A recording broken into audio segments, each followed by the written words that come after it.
That's right. Everybody's here on Horizon Forbidden West launch night. What an unbelievable crowd. Guys, take a second. Please do hit that like button. Hit that subscribe button. Hit a button. You know, that's all I'm asking you to do is hit a button. Shout out to everybody that's here. I see so many of you guys that are great. I see the Mooch Maniacs all lining up right now. Who are you? I see you out there. I saw Compost Smurf. Shout out to Compost Smurf.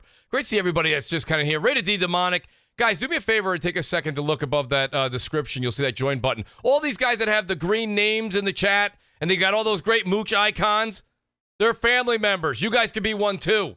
For the short price of $1.99. Whatever. It's not an infomercial. It's a CrossFire podcast. Nonetheless, I want to say how excited I am to have an amazing panel here tonight, guys. I have a great panel assembled. I pulled all of these people away from a very important night of gaming, okay? And they're here for you. One of them does insanely great reviews, and he's going to kind of touch base on everything that you want to know about Horizon if you're on the fence. I can't see why you'd be on the fence, but you might be on the fence. We're going to go ahead and settle that and push it one way or the other. That being said, let me thank each one of those Mooch Maniacs one by one, and then let's get to this amazing panel that's sitting here waiting to talk about this week's games. The great Sir X-Man, JudaZuk, WoolleyGamer, Frostbite Slash, MumbleRanting Gaming, Tyson Web 509, TrueWiddy, Kn1ght Ripper7, Big Chuck 777, Alphonso Carter, BRAP, Jamie, Dad of War, great name, Damion, Shadow Assassin, CJ UK, Jimmy Harrison, Zombilla Ice Cream is back home. The room is ready for you, buddy. You know where to go. You know the food's in the fridge. Zombilla, welcome home, buddy. Major Mooch Maniacs, who are you? Slayin' Chilean, your boy Roy, who I saw in the chat. Smokes 901, Tactical Gamer, Gaming with Persona. You guys know he does What's Up PlayStation tomorrow at 11 a.m. with Bari.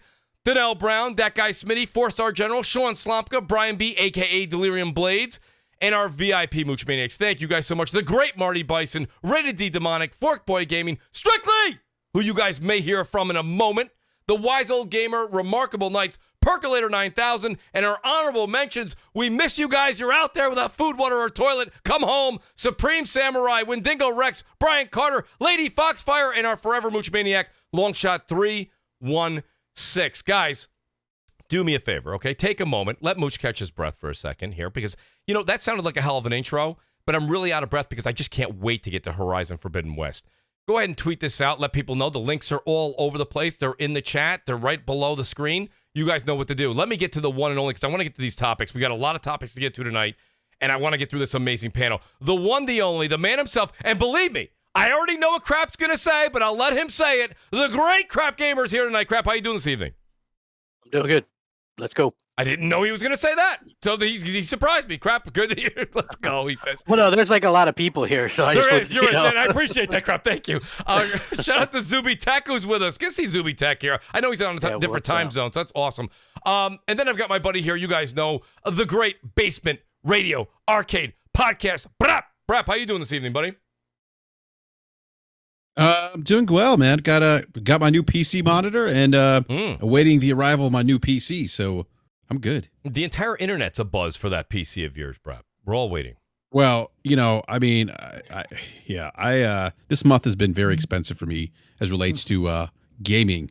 So yeah, I'm excited. Everybody's pockets are hurting this one. We're going to get into that as well, BRAP. Good to have you here tonight. You know, we have a Mooch Maniac, like, regular panel member. You guys might not know because he works Friday nights, but the great Gaming Forte is back with us tonight. Forte, outstanding to have you here with us tonight, buddy. How are you?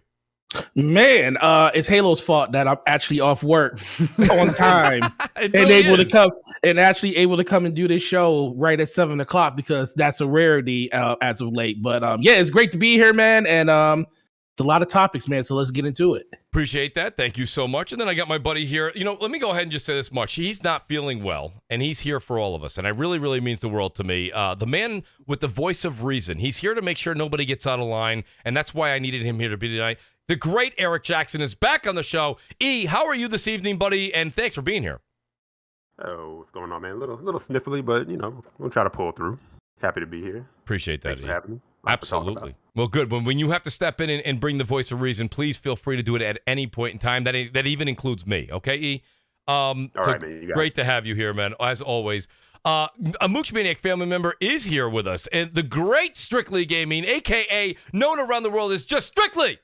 Strictly, I got to be honest with you, man. It is outstanding to have you back on the show, first of all. Second of all, thank you for letting me pull you away from the game, because I know on nights like tonight, I can't book Persona or Bari. They won't come on the show when a new PlayStation game launches. I just can't do it. I was expecting a no.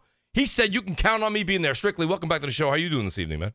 Man, I'm doing lovely, man. And, I understand. I'm like, man, he pulling me away from Horizon Forbidden West. But you know what? I got mad love for Mooch, yo. Appreciate mad that. love for Mooch. He's just a dope person in general. Thank so you. yeah, I'm gonna be here for my guy. You know what I'm saying? But excited, man. We got some dope ass topics tonight. You know what I'm saying? And I took time out of my day by not touching grass, and I make sure I came here on your panel. You feel me? So you already know, man. Let's get it shaking. Great to have you, Strictly, and I really, truly appreciate your opinion on gaming, man. So it's going to be great to have you here this evening.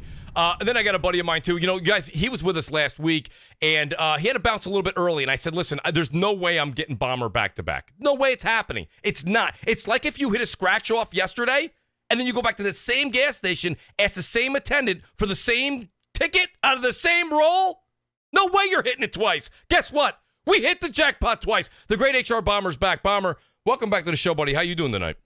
Man, appreciate it, man. I'm doing really good, man. Been playing freaking Horizon all day, so definitely ready to be talking about it for sure. This panel's ready to go. It is ready to absolutely. go. So let me do the final introduction and then go right to the first question with the man himself. He's back on the show. You guys know who he is. He's only got hundreds of thousands of people watching him on YouTube. The great Dreamcast guy is back. DC, listen, outstanding to have you back on the show tonight. You've had an insanely busy month. Me and you've been talking behind the scenes.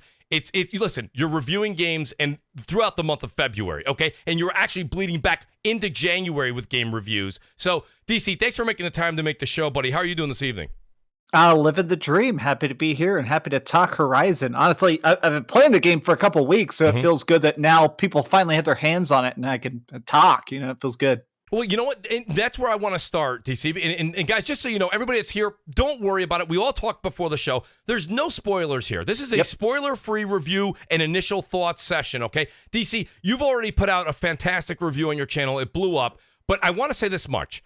You were very good at saying the good, the bad, and the ugly. I want to kind of hear your initial thoughts and your review. And you know what? Some of your criticisms. Because, listen, no matter what we're talking about, nothing is always perfect. This comes close, but I want to hear what you thought about the game. Extremely fun. It makes a lot of tiny changes that improve over the original Horizon. I feel like the skill trees are better. You have more freedom for how you want to do more stealth, more survival based. I went pretty much full-blown sniper in this. Like, the game is definitely more fun. Something I did not put in my review, which I'm the most excited to tell people who are beginning to play the game, this map is massive. You only need to visit about 6 of the villages during the course of beating the main campaign. There's like 25 separate villages that you're just going to slowly discover that are up in the hills and stuff, and nothing really even draws you there. Just the sense of natural exploration in Forbidden West is so crazy. They really managed to make it feel like this, like, familiar but messed up version of the world. Like, yeah, these are familiar locations, but so far past the apocalypse that whenever you see a dinosaur, it almost feels familiar. It's so freaking fun. The negative is that I do feel like the story is a bit of a step down. I felt like the first game, like, without even spoiling anything about the first game, I thought that it managed to unwrap all these layers of the world in this expert pacing, whereas now the big surprises are kind of done. Now we kind of know, okay, this is post-apocalyptic. Everyone's kind of hanging out. Yep. We got to poke all the dinosaurs with the pointiest stick possible. And I feel like because we've lost that initial wow factor, it does feel like it's almost sort of trying to retread that and be like, all right, how can we shock you again? And it doesn't quite match that caliber, but it's great. I've actually been enjoying everyone taking all the screenshots of it. This game, I've heard people talk about the fact that like good graphics go beyond replicating reality and instead they try and replicate emotion. This is that. Like the way you see rivers and streams that are overly colorful and stuff. I love every bit of the visual buffet of this game, if I could be ridiculous and sound like Digital Foundry. So you would say at this point, I want to get strictly in here too, I want to hear this, DC. Do you think that a lot of people were saying before this game came out that this was going to be Horizon's version of Uncharted 2, where it took that massive step forward and progressed the series to where it became that iconic figure for Sony. Do you see this particular Forbidden West taking that next like huge leap forward like Uncharted 2 did from 1, or is that a bit of a stretch? It to me it feels a little bit more like Uncharted 3, where Uncharted 2 made everything so great and it got people to love Nathan Drake, and then number 3 kind of felt like, okay, well, how do we do this again?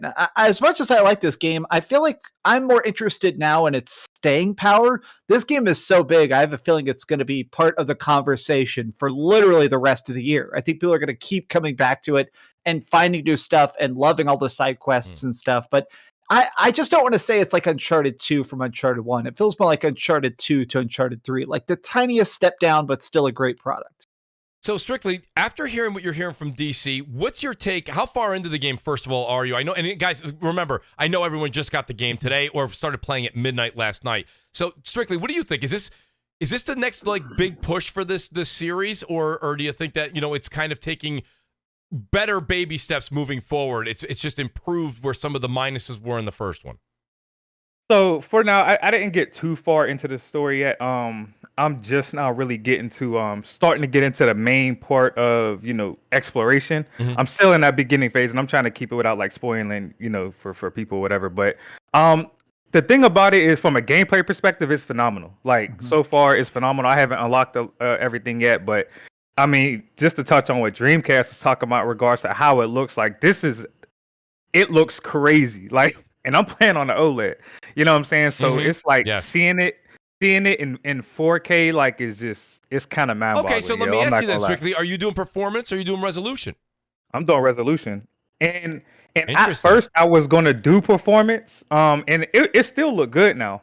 But once I went to 4K 30, I didn't really see a huge drop. Like it took me some adjustment time, because I'm used to 60 frames. But after about 35 minutes, man, like it still plays so good in resolution mode. So I just kept it at resolution, and and it's just, it looks so damn good. You know what I'm saying? And in regards to like just the story of Horizon Zero Dawn and stuff like that, like it's really hard to have that conversation with this specific game right now. And the reason being is because I know a lot of people say Horizon Zero Dawn, the story was boring or something like that, but people don't, it's deep.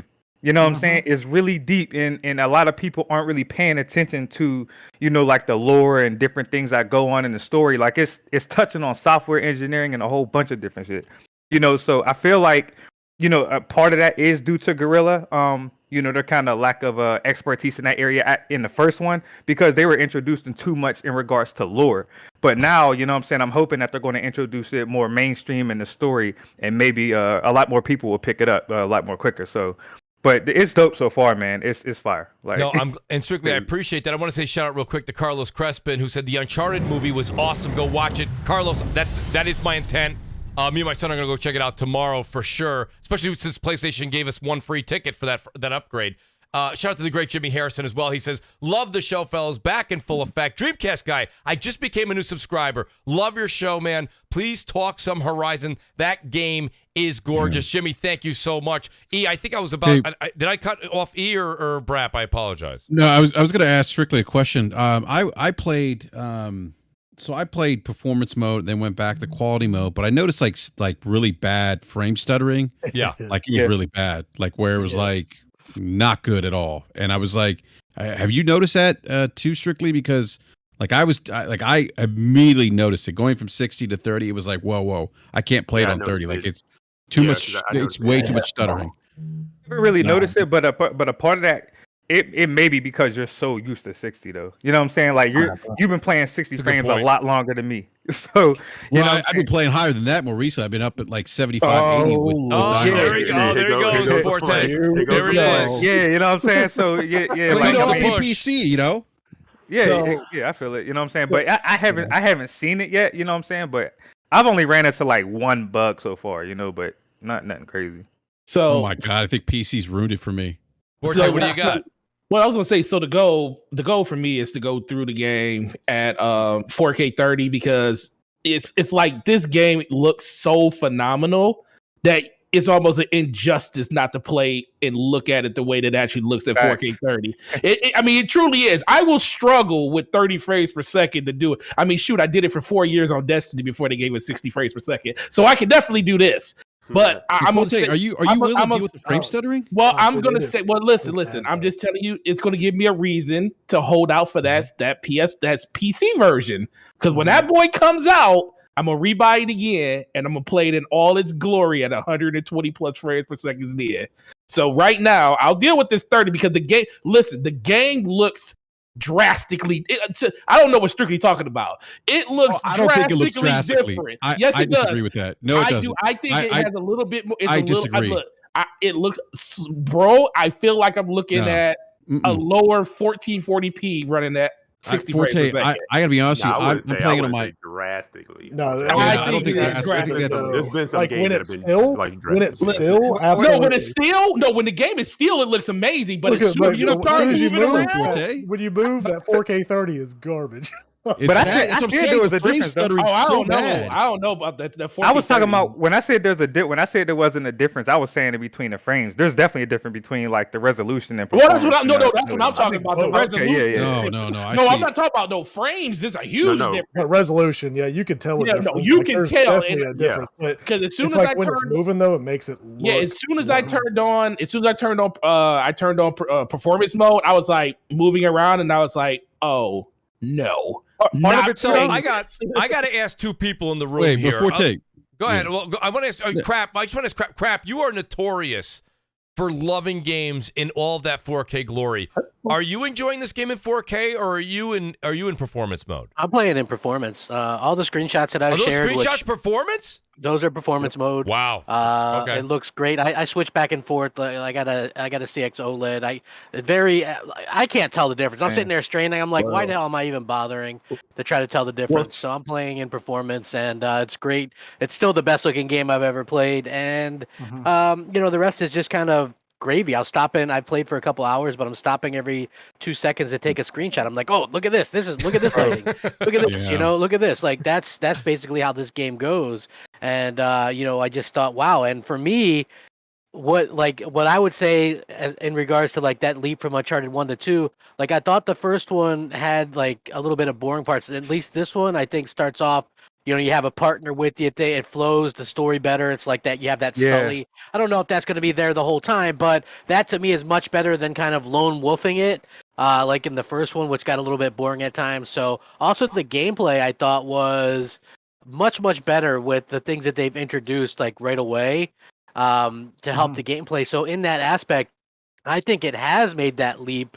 Like I said, I'm not super far into it to say for sure, how far it's gone, but it's definitely, they've improved in a lot of ways that I've seen so far. And it starts off much faster in a story than the last one, where I remember me and you both, Mooch, were kind of bored at first. No, I was just saying that the bomber crap, I still stand behind that. I know it picked up at the end of one, but the first 20-25% of Zero Dawn I thought was really slow in the storytelling. Yeah, and it seems like they really came into their own with the DLC for that, and I was like, oh, the sequel's gonna be fire with how that's what I was gonna say. Crap. Yeah, if I can piggyback on what you're saying, Go ahead, man. if anybody played the Frozen Wilds, then you knew kind of where they were heading, because it's almost like the Frozen Wilds was like everything that they kind of learned from the first game, putting it into the Frozen Wilds. You can kind of see it all kind of come into fruition in this game. And I just started it, but like Crab said off the rip, you can see like the differences in some of the control, like the melee, feels a lot tighter, things like that. So, but yeah, I'm not one of those people who were in the camp where I felt the story was boring. I definitely felt there were parts of the game that, definitely kind of drug out, but hey, what are you doing? You're making an open world game. Those kind of things can happen. But if you watch like that first segment of them catching you up on what happened, you can tell, like Strictly said, there's a deep story there.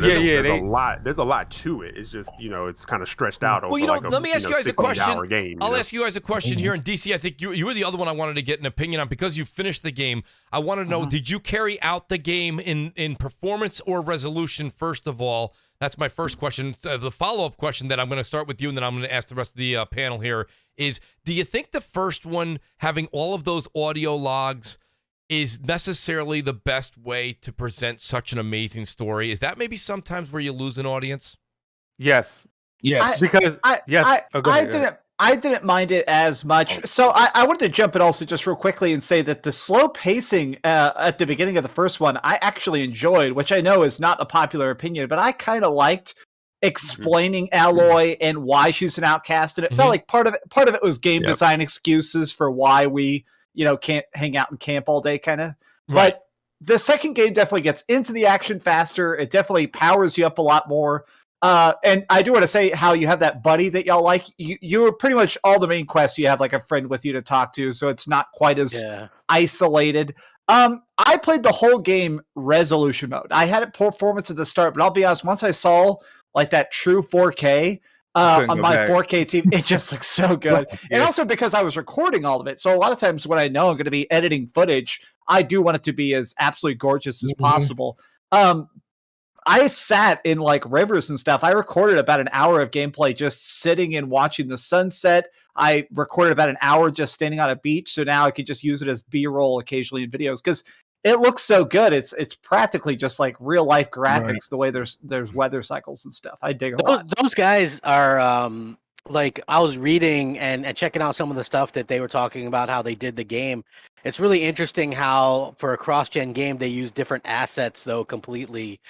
So I thought that was very much a very cool thing because we've noticed with like a game like Halo Infinite that doesn't exactly look like a good graphical game, like an amazing game for like how powerful the Xbox is. I know some people were disappointed with that. So like to me that just goes to show like those developers really can focus on their hardware and do a damn good job at it. And, like I said, those are like some of the most, I'm just looking around and looking for photo ops more than anything. And I just think that's really a testament to, well, and that's not even just that game. I mean, I was doing the same thing with the Uncharted collection and, these games are just like eye candy now. And it just really goes to, it's so impressive. What they were able to do, and hard to believe that this was like the same team that was doing kind of mediocre first-person shooters. But you know what? 8 years ago. Yeah, but that mediocre first-person shooter 8 years ago was one of the best-looking games when it came out. Graphically, they are impressive. And we said this same exact thing when Killzone Shadowfall was released. Like, yo, this is one of the best-looking first-person shooters that we've ever seen. And I just think it's just a continuation of what Sony has always done. It's nothing really different. But you know what the problem is? That what the problem is a lot of us looked at like, because I like Killzone 2 and I thought it had a good story, and it had good multiplayer, and then I thought it kind of fell off in 3, and then of course Shadowfall I hated. But the main thing that like fell off for me was I thought that they were more or less kind of turning into the way that Crisis games were, right? Like Crisis games are these beautiful games, and the stories are just off. They're bad, right? So I can remember me and Mooch on these shows talking about, well, are they going to be able to do an RPG type game where you really rely on a story to hold people's interest? It was a legitimate question, Crap. I mean, when you look at somebody's resume and you say, okay, this guy's an amazing dessert chef, do you want to upgrade him just because he can make an unbelievable pastry up to like dinner? I mean, listen, it's not that he's not familiar with the kitchen, but it's a whole different animal, you know? So, I mean, you do have to question certain things like that. And these guys stepped up to the plate and they delivered. That's the difference. And you could tell, they did, dude. That's like the spoiler alert is they delivered great story, and and the looks to go along with it. I'm just like, holy cow, how did they do what they've done? Because you take a picture and you like you take a screenshot and then you zoom. I'm like zooming in on Twitter, and I'm like, you can see the peach fuzz and stuff, right? Like it's crazy. It's like amazing. This is the thing too, though. This is the thing. Like I know people talk about like 4K and 30 frames per second. It look kind of crazy, but I think people need to probably turn off motion blur because that's probably you should never have that on. Motion blur. You have to turn. I'm telling you, when you turn off motion blur, it's like night and day. You know what I'm saying? So definitely turn off motion blur. I've seen people talk about like pop-ins and stuff like that, but I haven't seen it in the resolution mode. It may happen in performance if I'm guessing, and more than likely it's probably because there's so much going on in the world. Like one of the best parts about this game, in my opinion, is how alive the world feels. Like it's not an empty, like when you have, especially when you have like 3D audio headsets and stuff, man, like there's so much shit going on.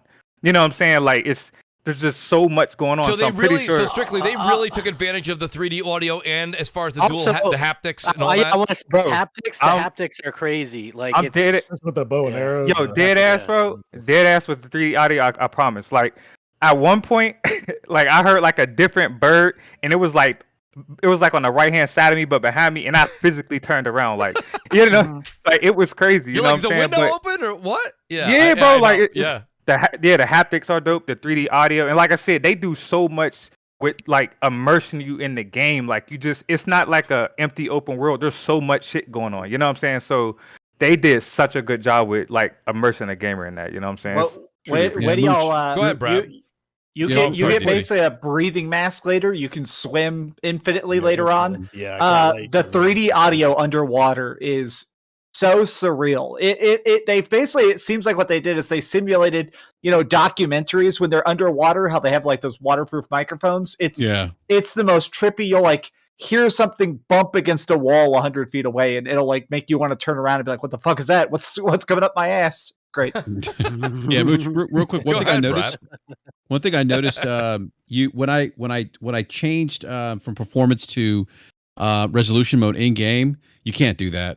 You got to actually if you make the change, you kind of have to restart the game. I just did it. Really? And now that frame pacing, that stuttering, it's not there anymore at the with the. That's a good tip for everyone to know. Well, So that is a good tip because I was doing it while in game, so that's why. Yeah, They just tweeted that out. I think like an hour ago they tweeted out that that's what you have to do. It sounds like. Okay. Yeah, you do. Well, Yeah. okay, So now that now I'm makes looking more at now. Again, it looks more polished, but I wouldn't say it's drastically better. I think at that point it comes down to personal choice. I mean, the 30 FPS isn't terrible, but I prefer 60. I just feel like that's a smoother gameplay, and especially when you're in combat and you get those smooth animations and stuff. Oh, yeah, Listen, Brad. I'm telling you, like, it might have been Dreamcast guy, man. Brad, But don't do if it you to have, yourself, bro. listen, Don't do if it you to have yourself. an OLED, you are literally doing yourself a disservice by not playing this in 4K. Like, Listen. it is mind-boggling on how good this shit looks. Like, Brad, I'll Brad, be how honest with many- you, Strictly's Yeah. talking me into, and DC saying he played on resolution. I mean, look, I I think this on resolution. I think you guys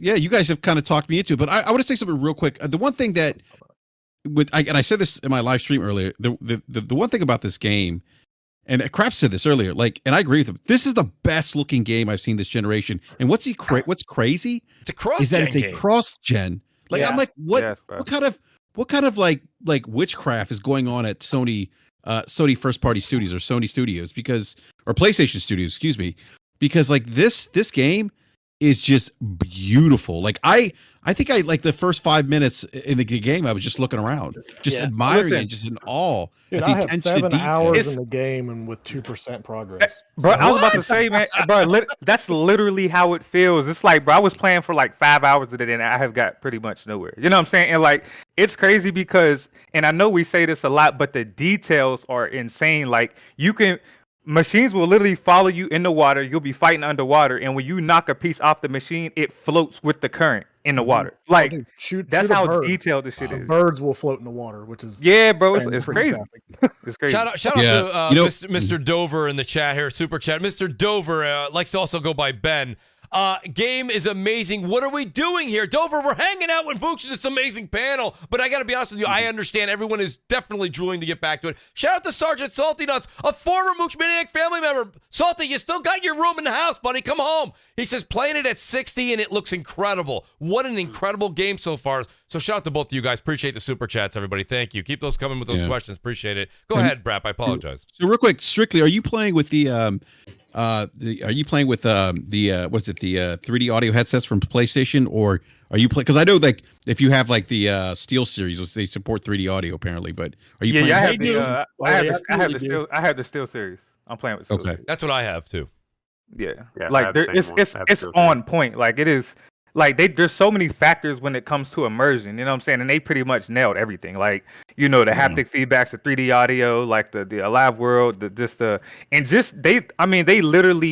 they literally just made it better on top of what they put on Horizon Zero Dawn. And then to answer the question, what Mooch said, he mentioned the audio logs, and nothing is wrong with audio logs in my opinion, but I just don't think it's good for you to go in one spot and have like 100 of them. You know what I'm saying? Thank you. Yeah. It's fine if you go in there and have one or two, but but they would have like 7 audio logs in like one spot. You're like, bro. So for better or worse, they spaced them out better this time. But what I think y'all are going to run into in a bit is that they put text documents that you have to read occasionally, where you'll just scan something and you walk away and you don't even think about it, and then like 30 minutes later it'll be like, all right, now open that up, and it says what the shipping container combo is. Yep. And that's cool to immersion, but it feels weird occasionally when it just like it almost feels like someone stopping you and being like, all right, now what did it feels like a girlfriend being like, now what did I just say to you? It's like, don't make me repeat it back.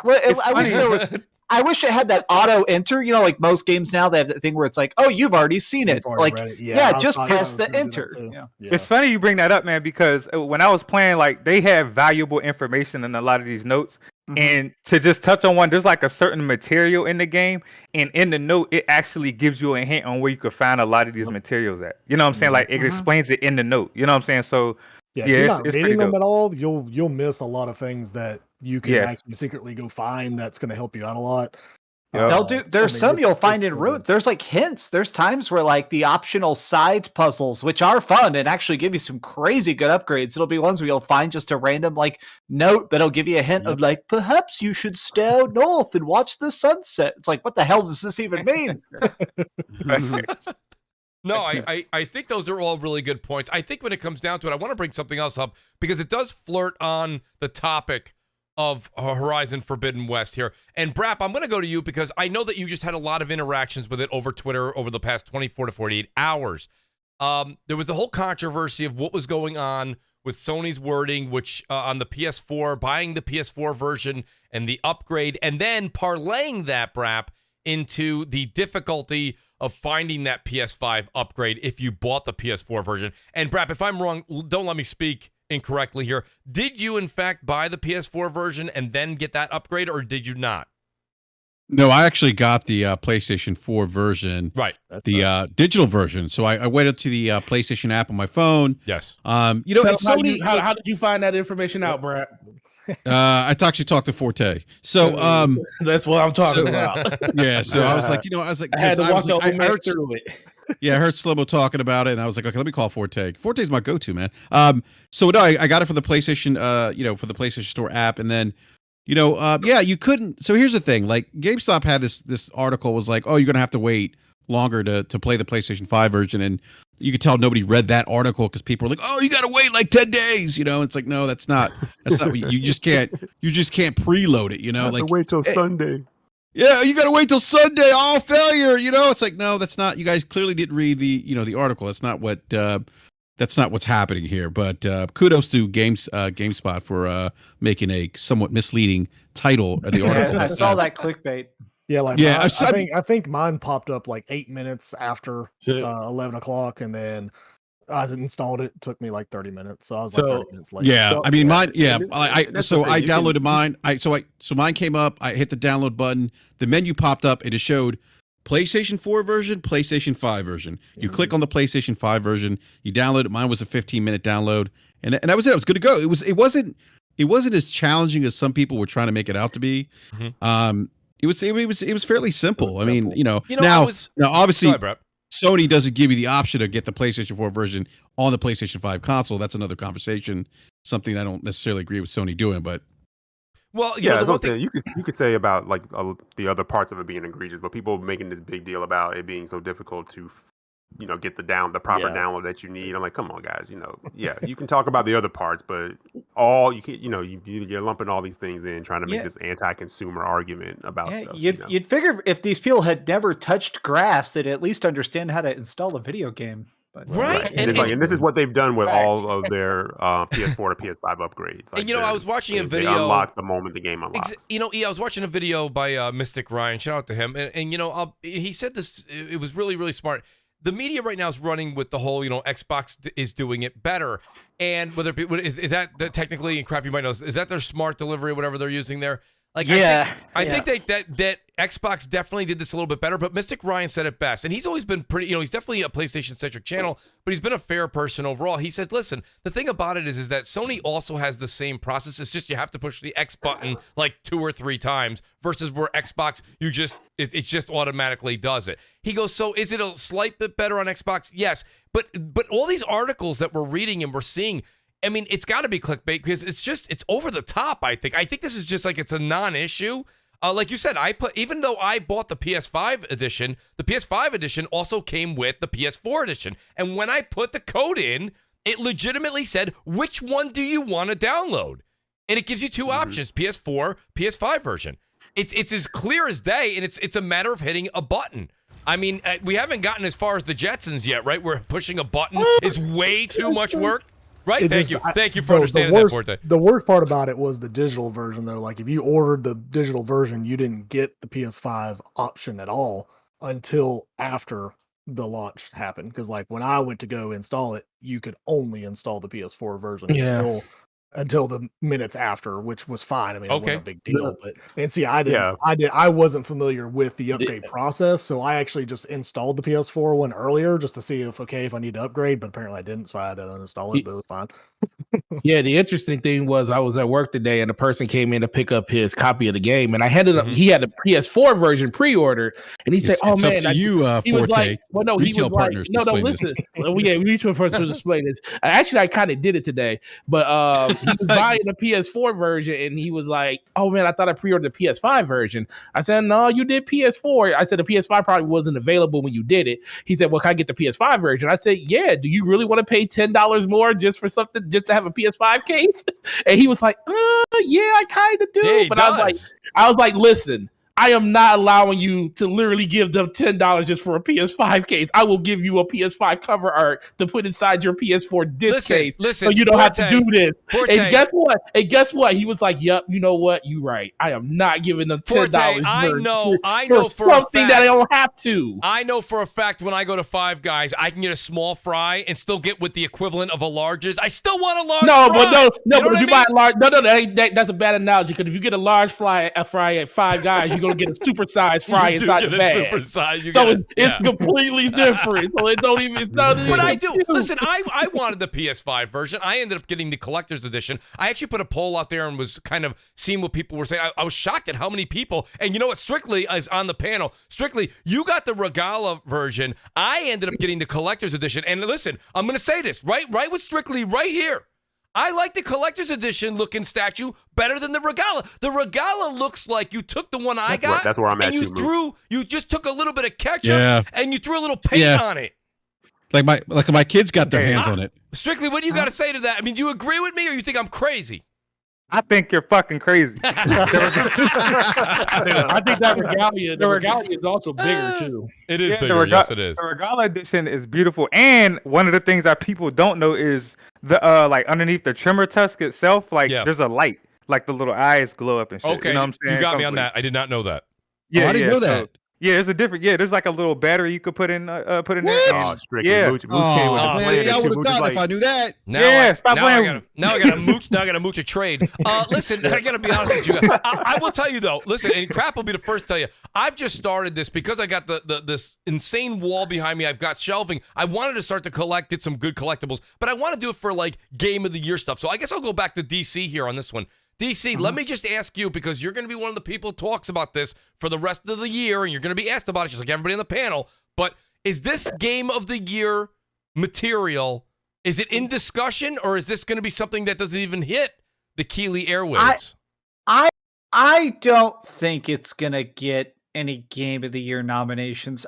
My biggest thing is that I just feel like once people start to get deeper into that story, Elden Ring, I think this is going to be a year like where I think there's going to be a lot of great games coming out in general, but I also feel like that there's a lot of talk about fan favorites. I've already seen so many people talking about how much they love Dying Light 2, which isn't for everybody, but I feel like, I don't know, right. I just feel like it's going to be a very, very, very fierce year. So we'll see. I'll be honest, I enjoyed this game. I gave it a 9 out of 10. I put 40 hours into it. I really enjoyed that 40 hours. I really, really, really enjoyed it. But now that I've put the game down, I'll be honest, I'm probably not going to play it again. I can't imagine, like, I'm so freaking high level. I've blown up so many freaking dinos at this point. Like, even as good as it is, I feel like that a lot of people are going to be in my shoes, where in a week or two, they're going to go, that was great. All right, well, time to uninstall, you know? Wow. Okay. That's an interesting take. Strickland, what do you think? I think it's coming out early. It's not going to win. I think it's going to get its nominations, because it's, PlayStation Studios, Guerrilla. But it's not going to beat out God of War. God of War's coming out this year. Yep. You know what I'm saying? And God of War is going to launch later in the year. So the closer you are to the Game Awards, the better, because it's still fresh in people's minds. Yeah. You know what I'm saying? They statistically, recency bias. Yeah, recency bias. Yeah, they've done the math. That's definitely real. Reviewers, because it's just reviewers who fill out those forms for Game of the Year. It's Yeah. So Jeff Grubb can only memorize so many Unless games. you're Breath of the Wild. Shout out to Jeff. Yeah, He's exactly. in the chat. So I do think it's going to get its fair nomination. Really?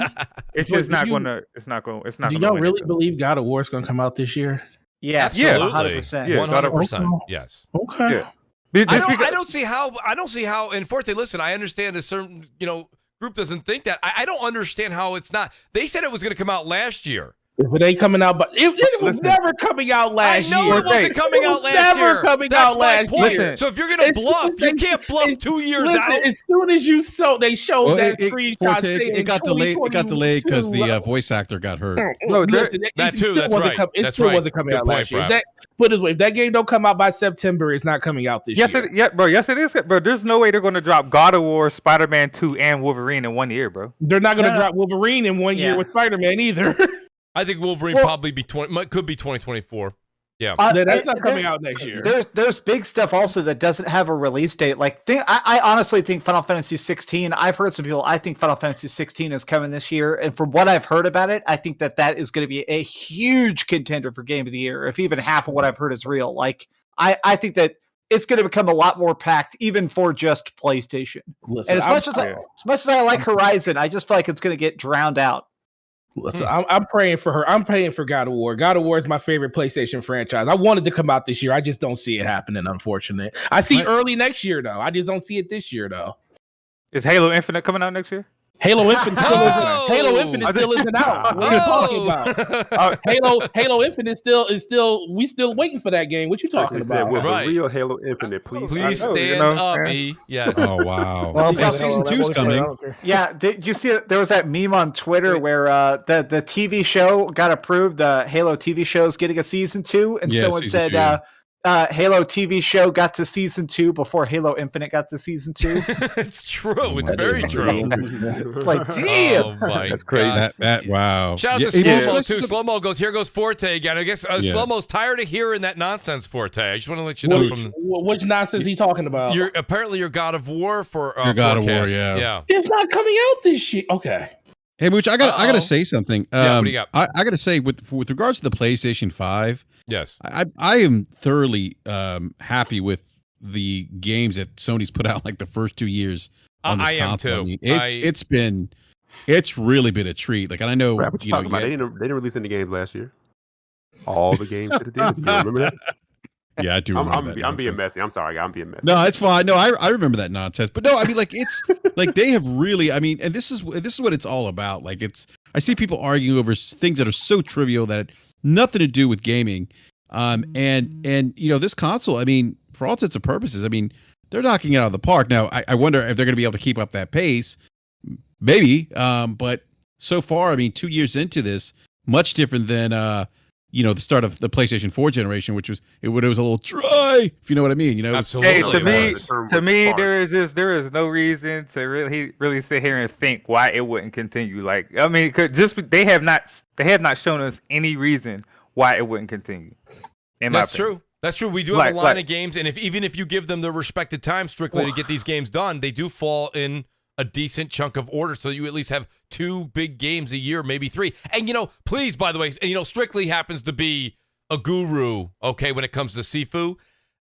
I put this quick footage together so I can get something today. This is not my best run through the club, but okay, I want to say there's a lot of games like Sifu, and we saw Kn1ght and games like that come to PlayStation. I understand that Sifu and Kn1ght, maybe they will make their way over to Xbox. Absolutely. I never speak in absolutes on the internet. I get that. But I will say this much. These games are also amazing. I want to say fillers. This is a fun damn game. And shout out to Strictly. Shout out to Bari. Shout out to Persona. I got to give BG his credit, right? And even Kofi from Press Start. These guys were like promoting this game and really, really showing a lot of gameplay. And I got news for you. Call it FOMO. I don't care what you want to call it. I had to get this game. And even between Horizon, I promise you, if you follow me on PlayStation, you're going to see me playing Sifu when I'm taking breaks from Horizon because I can't I can't put the controller down. Bomber, Same. you know, right? Are you with me, DC? That's what I'm saying. Oh, yeah. This I game keep is going so back. much fun.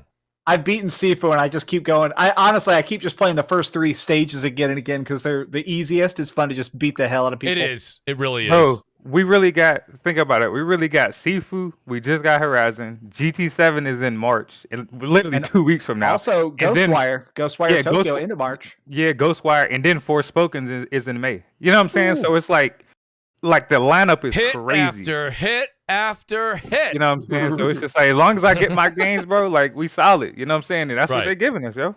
No, Just this is keep true. it in the butt. Bomber, we were talking before the show started too. Bomber picked up his PS5 due to, you know, the difficulty of actually finding one end of last year. And Bomber, we've been talking, I've just been seeing the screenshots. Like, you're exploding on PlayStation. Like, you've just been playing a lot of their games, and rightfully so.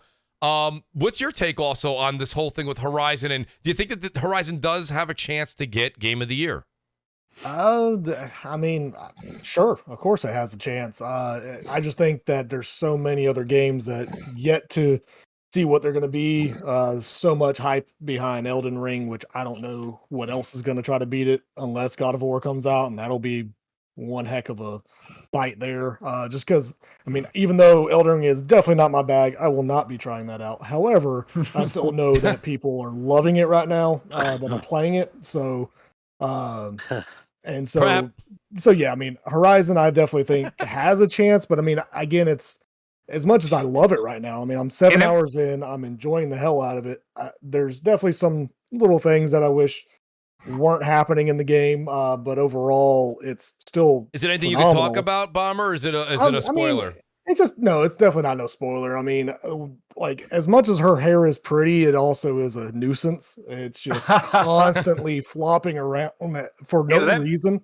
Oh yeah, there's many times where like it's called Pantene, like almost like a cut scene in a way, like the little the transitional cut scenes that they have. Mm-hmm. Like all of a sudden her hair's just crazily just flopping around. You're like, what the hell's going on? Yeah, there's a lot of wind in the future. I don't know if you. Yeah, clearly, like tons of wind, and only on her hair. And let me make my stance very clear. Like, the only reason I'm saying it won't win Game of the Year is simply because it's just coming out too early. Agreed. Because the game is phenomenal. So on its own merit, yes, it deserves. I mean, at least so far, I haven't beat it or not yet, but so far it definitely deserves it as of right now. However, again, it's just coming out too early in the year for me to realistically say it's going to win Game of the Year. Yeah, definitely. I can't. I don't see anybody saying any game right now is going to win Game of the Year without. No, I shouldn't say that. But if it's in contention, Bomber, I think it's definitely a game. I mean, as of what's came out this year, sure, it's a top 5 game right now because not a lot of things have come out this year. But of the 5 games that have come out, it's definitely in the top 5. it's in the top 5, right? Like, we're sure. No, you're gonna have to put some respect on Horizon now. No, this going you're gonna have to put hell no. But yes, the game is phenomenal right now. I mean, it's in every way so far better than the first one. I mean, the animations, we'll just go ahead and I'll throw that out there. I mean, I don't know if many people really talked about it, but like the facial animations that they have done with the NPCs, with Aloy, with everybody is phenomenal. Like that is one of the best parts that definitely keeps you kind of like tied to the story part because you care to actually watch these people talk because it actually looks good versus the first one, which looked horrendous. I will say the googly eye. They kind of had like the Mass Effect Andromeda thing going on. My face is tired. There are times where Aloy's eyes just go crazy sometimes. I don't know if that's just her because her hair is going crazy, so it just kind of makes her think that way. But Bomber, I gotta say this is a first. Now listen, I watch a lot of Jeff Grubb stuff on his channel. Okay, occasionally he's known for swearing, but I've never seen him in the chat. He goes, "What the f are you saying about floppy hair?" He's confused on the hair thing, Bomber. Can you explain that better to Grubb? I mean, yeah, the hair, literally, her hair just moves without her moving, without her. She could be behind a completely, like, cement walls all the way around her, and her hair's just flopping around. Like, it's that future wind. Hey, Bomber. Crazy she's always underwater. I mean, the physics are ridiculous with her hair. Now, granted, it looks pretty. It does until it goes crazy. Like I'm saying, like I don't know if, like, I wish I would have taken video and posted it. It's just I just don't. Bombers. I never think about it on the PlayStation, just because that's my only way I capture anything. Bomber's not exaggerating, Mooch. Like I'm actually kind of playing this game right now as we speak. And crap! He's breaking rule number 1 through 3 of Crossfire. Aloy is standing still, and literally the back of her hair is just moving, and I don't know why. I don't ever want to hear you talk about immersion ever again, bro. No! How can you be playing? How can you be immersion? playing?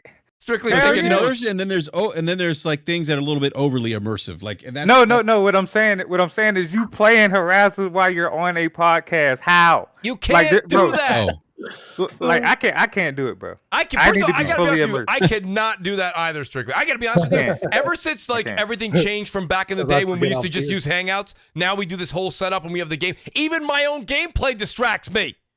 Yeah, you know, bro, like, yeah, you need some no ADD medication. Jeez. Maybe I do, DC. I don't know if I can get a prescription for that. Nonetheless, go ahead, Bomber.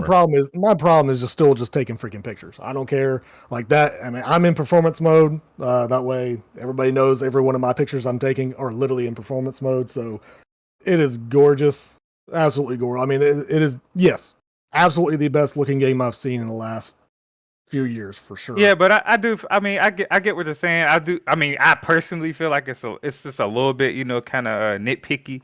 You know what I'm saying? Because then when somebody take a fucking screenshot of fruit on Halo, then they be like, "Oh, why are you taking a screenshot of fruit?" You know what I'm saying? So right, we got to keep that same energy. You know what I'm saying? It's like it's some messy looking bananas. All right. Shout out to Jeff Gumby. He goes, "Oh, I get the hair thing." He goes, "I'm just saying I have floppy hair, and I'm offended personally." Shout out to Jeff. Well, your floppy hair is beautiful, sir. I'm sorry. It is. I think they mocap Jeff's hair for Aloy, by the way. He's the gaming world's Aquaman. I absolutely love. We're all jealous of Jeff's hair, by the way. Nonetheless. That being said, I do want to kind of transition slightly over. I do want to get your opinion though before we do transition. I want to hear your opinion on Game of the Year, but I also want to make a point to everybody in the chat here. If you stop and think about it for a second, I've had multiple podcasts where games release. And there's usually one or two that are like, nah, not picking it up, or it's not really my thing. I give respect to the game, but it's not my thing. Is it safe for me to say that everybody in the panel tonight, and we have a larger panel, is everybody have this game? Yeah. Everybody, yeah, right? Pretty much. We were talking, so I guess, I'll go to you with 2 questions. Is it Game of the Year material for you, Eric? And number 2, shout out to Pio, who did a great poll. He was asking, how many units do you think they sell in the first weekend, the long weekend here? 2 million, 3 million, 4 million. I mean, I'm seeing almost, whether you're a PlayStation or an Xbox guy, it seems like everybody's picking this game up. What do you think, E? As far as the Game of the Year talk, I haven't played enough yet myself to know how that's going to hit, and and the year is still That's a good long. point. Like we're in February, so it's going to be kind of hard to say. I definitely think the recency bias will probably be a factor. The reasons, depending on what games drop and how these games hit, as the rest of the year goes on. I know February's a loaded month. Everyone keeps saying Elden Ring. Elden Ring could run up against some recency bias too. It's just the nature of your game hitting so early. True. Yeah. Especially if there's some craziness like later in the year where it's just, don't forget Starfield's coming. Oh, don't go there. Oh, all right. Don't even go there. You petty as hell. Let's talk game of the year. Well, here's the thing, though. November. If we use Eric's justification, though, crap, and he says, I haven't played enough of this game to say if it's Game of the Year material, we can't go by a couple of, in-engine CGI trailers and say it's going to be Game of the Year either. I understand where you're coming from, but you also have to understand that Bethesda's sovereign, basically, and they're going to do what they always do, which is show off the game at E3, and then we're getting it in November. That's exactly what they do every single time they have a big game release like this, and they're not changing that just because Microsoft owns them, and I kind of applaud them for that, you know what I mean? I think it's going to be... I agree. Like if you have to go Game of the Year, Horizon's going to be in the mix, God of War is going to be in the mix, Starfield's going to be in the mix, there's going to be, 5-6 games in the mix, and, I think that probably Horizon picked, if it would have came out last year, possibly could have won, honestly, if it would have come out last year in a weaker year, it probably would have won. 89 on Medicare. What the hell ended up even winning? It was Two of Us, Two of Us, or whatever it Two of was. us, Yeah, yep. like It takes two. It takes two. Yeah, excuse me. It takes two. Yeah, right. Like, so it was a weaker year. Like, it would have been a hell of a competition. It probably would have won last year, but it got delayed into this year, and now it's got to go up against, God of War, and I don't want to say Elden Ring. I feel like anything from software is living off that name, and people are just like, oh my god, I got to get it. You know what I mean? Like, to me, just that stuff doesn't really appeal to me. Crowd, I need you to not ever disrespect The Last of Us 2 again. What is that? I have a shrine behind me to the Last of Us. That's my favorite. I think it's probably my favorite game of multiple generations now because of The Last of Us 2 being kind of up-resed, etc. Who said anything about The Last of Us 2? Oh, because you said what was the game It Takes Two or something? And then you mentioned The Last of Us first, but it was like in a different. I said the It Takes Two or Two of Us or whatever the hell it was. The Two of Us. Okay. Yeah. That's why my bad. Yeah, but like I'm only a couple hours in, but it's definitely that big budget AAA like goodness that people buy these consoles for. So I think that's something that like people will definitely like keep in mind when this kind of stuff comes too. But like I said, I definitely see a situation happening where because it came out so early that it might not get the love later on. Especially I don't give a crap about Zelda either, but if that comes out, that's going to be heavy competition. Is Zelda still slated for this year? I think it is, right? I don't know. Yes. They haven't slated it at all, actually. They say it might come out this year. If it doesn't, I think it looks even better for God of War. Because personally, I feel like that'll probably be a game that's gonna blow people away. I mean, that's my favorite game. So I feel. Crap, you kind of gave me a good segue there, and I guess I'll start back again with DC because DC, you did make a video right away on it. And speaking of blowing up, I wish I could have a video to this. I think it went over 100K instantly. The minute you say Cyberpunk, boom, people just show up to hear about it. And you were kind of brutally honest about it. What was your take on Cyberpunk's new next-gen patch release that we got earlier this week? In a lot of ways, it's decent. My thing is that the new ray tracing graphics, that thing in 4K on a TV, I played it on the Xbox Series X predominantly. I've beaten that game, so I have a max level character and like a bajillion cars. They've retooled the game so that it's more RPG focused. They redid the talent trees. Gun damage is balanced out better. Like, it's definitely a more refined game. But they kept saying since Cyberpunk, before it even released, there's going to be multiple free DLCs. And apparently this patch counts as one of the free DLCs. That was honestly, I'm a little bit disappointed because I thought that eventually we were going to get new missions, new gigs is what they call the side quests. I thought that we'd get something like that because the gigs were so good. So I honestly, in my video, I was pretty negative where I was like, yeah, this looks great, but it feels weird that you're going to count this as the DLCs because really nothing's new is the way I saw it. Like there's things that are fixed, but nothing is new. Is anybody going to go back to? I mean, I was very fortunate. I think, Crap, you did the same thing I did. Forte, you were on the show the week that I ended up buying this. GameStop had for $10 the Steelbook with all the for $5. Oh yeah, I got it for $10. It was $10. I got it. Still, and like I said, it was shout out to Paul Tassi too. I did a tweet and he retweeted it out. He said a lot of people are really. I just opened it up. I'm gonna play it, but like the problem is this company, CD Projekt Red. I mean, maybe they just had to get it out, but realistically, they could have just like held on to it till like April and like released it because like it's just too jam packed between new release games right now. And as much as I want to experience Cyberpunk the way that it was initially, it should have been released. Like I'm not gonna put down Dying Light 2, Horizon, or Elden Ring to play that right now. And that maybe that's me speaking, and I'm speaking out loud with a microphone, and maybe no one feels that way as well. But like I think that's a the game whole reason they did it was a lot of people are like the game and wanted to play it, and are like that's their most anticipated thing. And so now they'll be able to go in and play it. And not everybody is going to care about Elden Ring or even Horizon. There's a lot of people that love, The Witcher 3 and Cyberpunk, like my brother, for instance, who got the game digitally on Xbox. So I have a copy now because we game share. So I have that, which, by the way, updated And now it's the Series X version, and I also bought the PS4 version and the steel case for $5 last year, and I can upgrade that too. But so there's a lot of people I know, and I see, I see people on my friends list on Xbox cruising around, says they're playing the game. So I think that there's people are always playing different types of games at different times. I didn't start it for that reason because I'm not done with Uncharted, and now I've started Horizon. And and I also, like, at night the guys want to play Call of Duty and PUBG, and so I got to play, what I'm saying? So that's why I didn't start it, but I'm actually looking forward to jumping into this when there's a little bit of a lull. It'll be one of the next things I play, as opposed, it's not going far back in the backlog like some stuff. It's more on the front line because this is what I waited for. I waited for them to update it because I think CD Projekt Red are hella developers, and I think that they have a really good eye and storytelling abilities. And from what I've seen, like, I've had some friends show me some screenshots. They're like, "Holy crap, this game looks incredible." And it's running better now. Like, my brother stopped it partway through when he was playing it because there were so many bugs.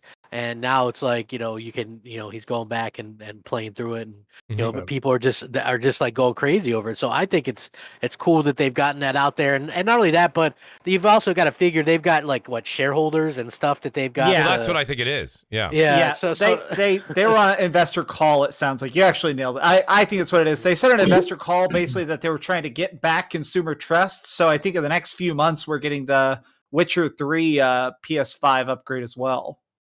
Interesting. Yep. That's right. That's right. Because the Xbox one came out, but the PlayStation one did not. Is that correct? No, PlayStation one hadn't come out yet. Or Xbox and PlayStation. Yeah. So the next gen version. Yeah, the next gen versions. Basically, all the CD Projekt Red games are getting a.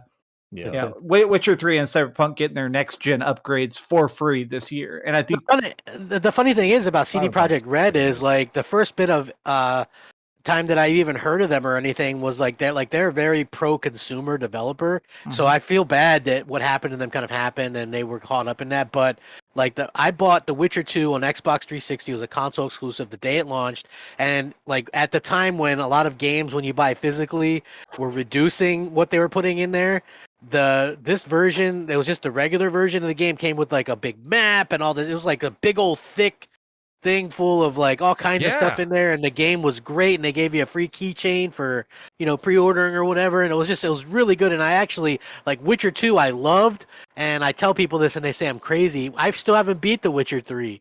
Like, I get lost in it, and then I get a little bit bored of it or whatever. Witcher 2, I went through, boom, I spent a weekend playing that. The mechanics in Witcher 3 are really funky, to be honest with you. I mean, the fighting is weird. It is. I don't want to mention my story about the potion situation, but let's just say, like, if you have a health potion, call it a health potion, because I'm like, I don't know, stupid, I guess. I'm sitting there running around with food, running away and eating food. You know what I mean? Like, and my brother's like, "You've only used one health potion?" And I was like, "I didn't even know." He's like, "It's called a swallow potion." I'm like, "Well, that would have been nice to know." You know what I mean? Like, that explains why everyone kept telling me swallow. Now I understand. Yeah, like, I didn't know what that. I don't know. I'm like, I don't know. It's like I like RPGs, but I don't like, I guess, maybe what people would consider really hardcore RPGs. Man, I just kind of like, the Mass Effect, which they kind of got, a little bit less hardcore as they went along. Like like Dragon Age 2 was really good. I like the Fable games and stuff like that. But yeah, look, I look forward to it. I like The Witcher 3. I just thought, holy crap, like, you get stuck in a side mission, and next thing you know, it's like 4 hours later. Yeah. Like, well, I mean, let me, in crap, I want to ask Bomber. I know that with DC, you played it, and you have like an OP character. Bomber, you've also been playing the hell out of CD Projekt Red's Cyberpunk 2077. What's your take after the upgrade? I mean, I personally loved it beforehand, and this just makes it even better, especially in performance mode. Again, it's another one of those, like, the ray tracing mode is definitely not, like, and I have it on the Series X. I mean, the shadows are better for sure, and if you are taking photos, stuff like that, definitely there's a lot of the lighting and stuff looks a lot better, but it's not too significant where putting it on performance ain't gonna hinder it, and the performance just makes the game just run buttery smooth. I've not had a hiccup at all, which has been a great thing, especially compared to the 1.3 update, which helped a little bit, but still had its issues. I mean, the game still definitely has its bugs. I mean, for sure. There's still some, but they're little not bitty game hiccups in it, breaking, but right? It's not no, like before. not so far. I have not had any game breaking. I restarted a new playthrough as well because I think my first one was like 130 hours, and starting on this one, I think I'm at like 20 hours now. I'm doing. Oh my God. I have Corpo right now for my Corpo. next Bomber, playthrough. you want to let everybody know when Dude. you hit that scratch off ticket? When did you get that much Dude. time? Dude, I mean, Cyberpunk was. I mean, I played it all like as soon as it came out. I was playing it, so I mean, and I played it forever until I finally beat it. But that one, Cyberpunk sucked me in. I will say it's probably one of my favorite games ever. Even with the crap that's everybody's said how terrible it is, whatever, that never played it. But I personally think it's one of the best RPGs I've played in a very, very, very long time. The story is phenomenal, and just this update just helps tremendously. I think it actually even does some good things because there's a lot of because it resets if you play your existing character, it resets all your points, so you get your your skill points tree back in. Your skill tree changes. They've added a few mechanics when it comes to like knife throwing and stuff that was not part of the original game. So some little things like that kind of added in, which is pretty cool because actually that's what I'm going through now. Is I'm just going to be going through punching people and slicing people up this time around, where I just used guns the last time. But I mean, this game, the side stories, there's so far there's no other game, and I'll even put that currently with the side stories that I've done with Horizon so far. Anything else, I mean, the little bit that I've played with Last of Us story wise on the side, this game hands down has probably the best side missions of any game I've played. So, well, that's not surprising because that was one of the perks and the strengths, I think, to The Witcher 3 as well. Absolutely. And I think, and I'm hoping they see this and they see I'm hoping there is a boom that people enjoy this game more and more so that they do put out more DLC, actual story DLC, because that's what I'm craving as well. Just like what DC was saying, they added some little DLCs here and there for the mechanics and stuff like that, but it's not true story stuff. There's a few they put in like elements, jackets and stuff. Yes, there's a little bit of story stuff in there, but it's like stuff it's not true side stories that's gonna make or break your love for the game. So I'm definitely waiting for that to come up because I mean I'll drop whatever I'm playing again to play that again. Well, I'm glad you guys kind of give this thing a positive. Go ahead, DC. I'm glad you guys are giving this more of a positive look. I want to say something to Bomber specifically. Bomber, have you ever heard of what's his name? Press Start Video Games. Tim Rogers. Have you heard of Tim Rogers? I have not. So Tim Rogers is this rather weird guy, but that's kind of his shtick, who reads like 300 books a year, and he worked at Kotaku for a long time. He talks like an absolute fucking psycho, but he did an 8-hour review of Cyberpunk 2077 that is fantastic. He lived in Japan for 10 years, so he actually analyzes like how their version of the like merger of Japanese culture and American culture in Cyberpunk is so messed up, but that makes it more interesting. It's an 8-hour video, but since I can tell you're a man with a lot of free time, watch it. It is hilarious. It is entertaining. It made me actually appreciate the game a lot more because you could realize that they were trying to make the most fictional future possible, and they messed it up in so many ways that makes it more charming. For sure. No, I want to say shout out to everybody in the chat too, guys. I do have a couple super chats. Shout out to Saltiest Game You Stop. I appreciate that, Salt. The great Sir X Man, who's been a member for 27 months. 27 months. He's on the Christmas card list at this point. Sir X Man, thank you so much. He says, I've been a member too long. Shout out to Shadow Warrior 3, baby. Sir X Man has the right to say whatever he wants on the show, honestly. Glintzer's here, and he says, Horizon and God of War would benefit greatly from online multiplayer mode. Perhaps that Bungie acquisition can be put to good use. Shout out to Glintzer. Not a bad idea there. I mean, certain games, I think you're going to see, I'm really glad that Glintzer brought that up. I think as we progress through the future and we go through the rest of this generation, a lot more games that Sony has coming out in their first party are going to have a multiplayer aspect to it. I think you're seeing that. You're seeing devs coming out and saying that. Teams they've linked up with. I don't know if I would do that with those games. God of War not actually. Not necessarily this one, right, Crap, I agree. Like God of War actually God of War Ascension had a multiplayer mode, and it was very tacked on, and people didn't like it. And that was kind of one of the downfalls of that style of God of War. You know, aside from it being too similar to God of War 3, it felt like kind of like DLC or whatever. But you know, people were complaining that it was just like this tacked on multiplayer. Like, remember the Tomb Raider reboot? Yeah. That first one had multiplayer, and then none of the other two had that. Right, because it just felt very bad and tacked on. It in fact, the pushed, multiplayer, the multiplayer was actually made by a different studio or whatever. Like, for me, a great single player game, don't take away the studio from the people that are creating that to do something tacked on or whatever. Just because, exactly. Like, you know, just it doesn't make a lot of sense. There's some to get it right. Like, I feel like Factions was one that got it right, but you know, sometimes more often than not, they get it wrong for a multiplayer that most people aren't going to spend very much time in anyway. So what the worst tacked on multiplayer, just a quick aside, anybody ever play the Chronicles of Riddick multiplayer? No. One person plays as Riddick and everybody else plays as cops, and whoever's Riddick has fun, and everyone else is stuck in the darkness getting fucked with knives. It's horrible. I kind of felt like that if with you're a cop, it was over with. Not nearly am I making a comparison to the same idea, but I kind of felt the same way with the Friday the 13th game. When you're Jason, I had a field day. But when I was a counselor, you just always felt like you could either crouch and walk your way out, but it would take like 45 minutes to get off the damn Camp Crystal Lake. But it just felt like you were too weak. I feel like some of these games are they're lopsided. So I do agree with you. Don't tack on a game if it doesn't have to be tacked on. I kind of want to switch to a different topic here, guys. And I want to go with Strictly here. Strictly, I feel like you just have an opinion on this because I don't know. I follow you. I read everything that you put out there on Twitter, your spaces.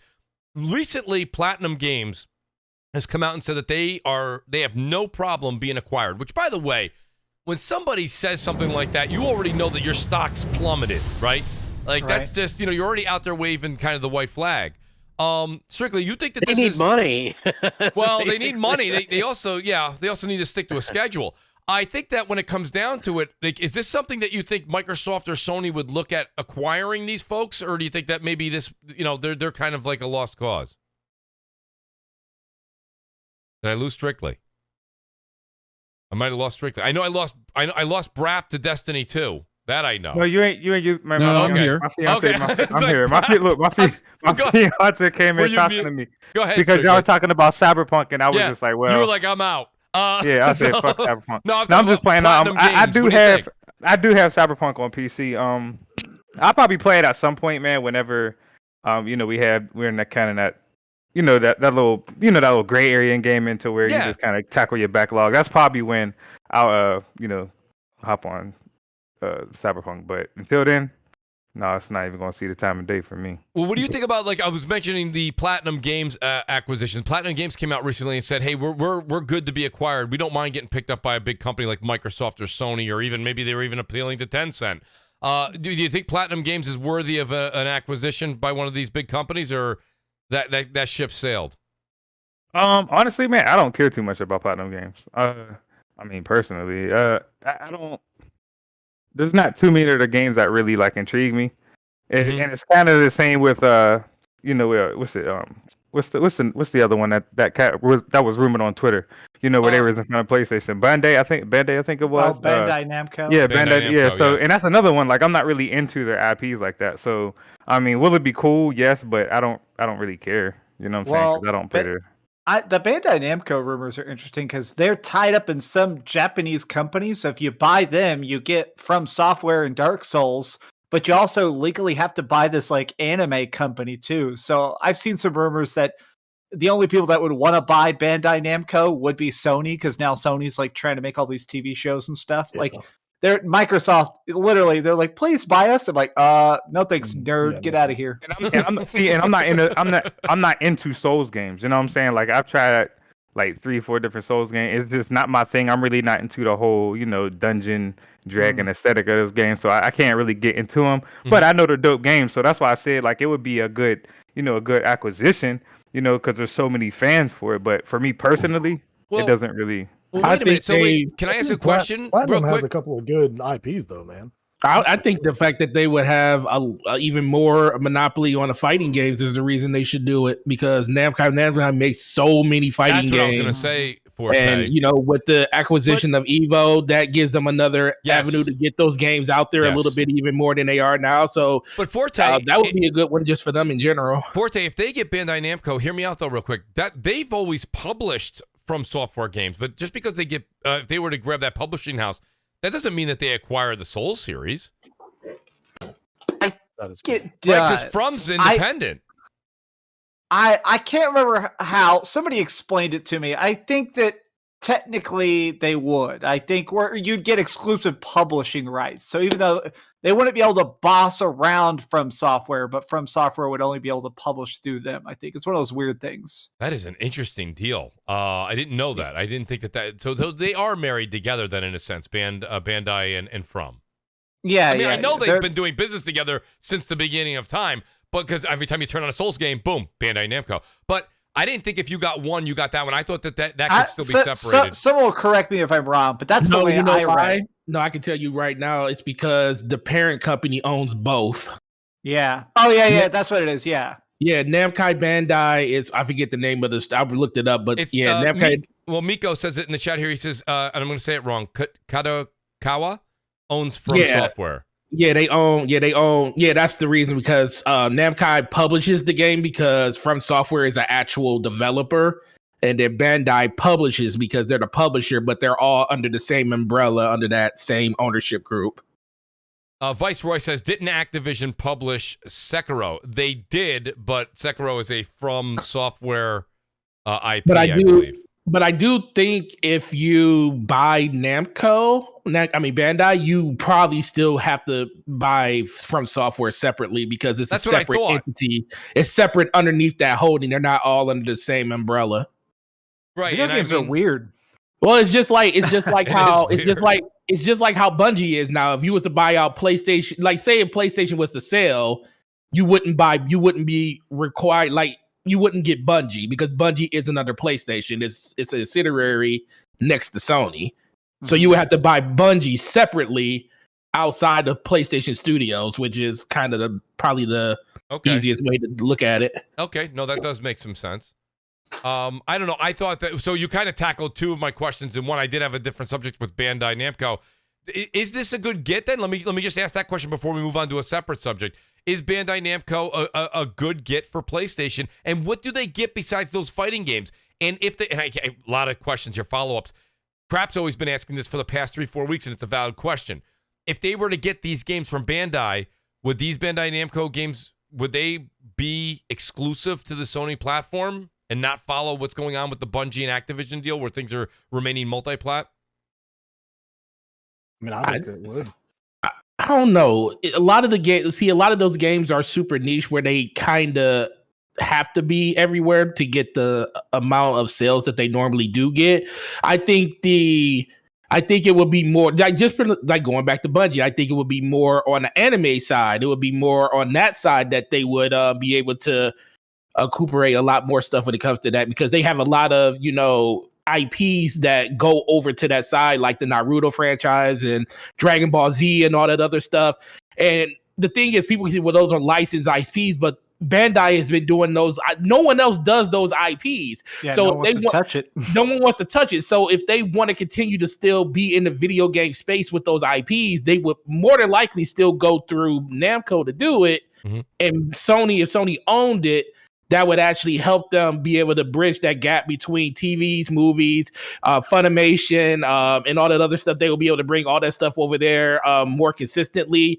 And I think that would be able to build an even bigger brand around it. So I think it's more than just games it will be a benefit for. I think the games probably will still stay the way they are at this point right now if they did acquire them, though.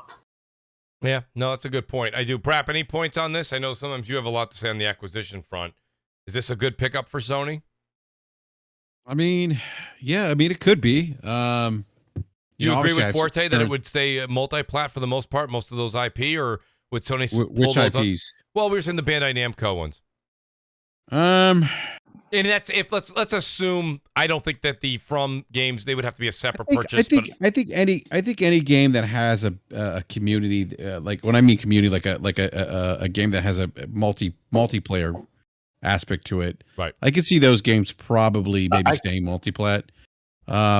a Souls game. I mean, I don't know. Maybe not. Maybe those go exclusive. Well, DC, you always do and Forte, as well. I mean, you're in the business, but don't a lot more of the Souls games like predominantly sell on the PlayStation platform? Well, I was going to say if it's They if it's Souls games, then if they did purchase from software along with that, then I do think it's a chance that those could be. I also think if you want to think of other games, the Tales series, because Bandai Namco does those too. They do those being exclusive. I think those would go exclusive to the PlayStation Yeah. platform due to the fact that they're kind of built on that platform in general. I think more than anything, they'd go exclusive simply. They'd lose money on it, but I think they'd go exclusive just because it seems like Sony is trying their hardest to posture of being like, all right, we're not doing any $70 billion Activision deals, but we still got the games. We still sell the most. We still got the stuff. So I feel like if they bought it, it would simply to be like, you want Souls? You want the hard games? Well, you get sucked off by Sifu and Dark Souls over here. I truly agree with that, but I also think that Xbox lucked into that Activision deal with the whole situation. If that wasn't going on with Activision and their share price was still $95 to $100, I don't think Xbox jumps in and makes that purchase. I just think they kind of took advantage of a situation. They were like, "Yo, we can own this." and literally pay less, because you got to think they were shooting $95 per share last year. Xbox paid that when it was down at 50, and you don't sell at what you're worth. You sell for more than you're worth. So that price probably would have been 120, 130. I heard they did buy them at 95. No, I'm saying, but if let's say if their stock price was still $95 and it wasn't down in the 50s, that means they would have had to sell at probably like 120, 130, because that would have been a premium price. Where Xbox looks like, if we can get you for 95 at the price that you were going for a year ago, I think that was just a weird situation that just happened. And Microsoft is one of the few companies that can take advantage of it. I don't think they tried to go out of their way to get like Call of Duty and all that other stuff, but it fell in their lap. And I think that was going to happen. But you do have to look at what's going on. I mean, there's a tremendous amount of still court activity going on with all the employees. They're walking into a situation where WoW is still broken. Call of Duty. I follow Call of Duty on Twitter, and all of their a lot of work there, man. A lot of work needs to be done there. So, and it's like buying a fixer-upper, a house that you got to put billions of dollars into. It's an expensive fixer-upper. Money to do it. Right, they got the money to do it. They can be patient. But don't forget, the majority of the games too coming through the Activision deal are going to remain multi-plat. It doesn't mean that future games won't. There's a couple of future games that are going to come out that are going to be exclusive. But let's be honest, when you look at Activision and you really taunt and flex what they are, that is going to be Overwatch. It's going to be Call of Duty. It's going to be Diablo. If those games all remain multi-plat, it still makes a lot of money for Microsoft. So good on Microsoft as far as that goes. But it's not really same thing with the Bungie deal. It doesn't hurt. The Bungie deal doesn't hurt the Xbox platform, and the Activision deal, seemingly as it's going through the FTC right now, is not going to hurt the PlayStation platform, because they're going to both games will remain on both sides. I just wonder what happens with all of those license deals that Activision did with like Ninja Turtles and Transformers, because all those games were published through Activision.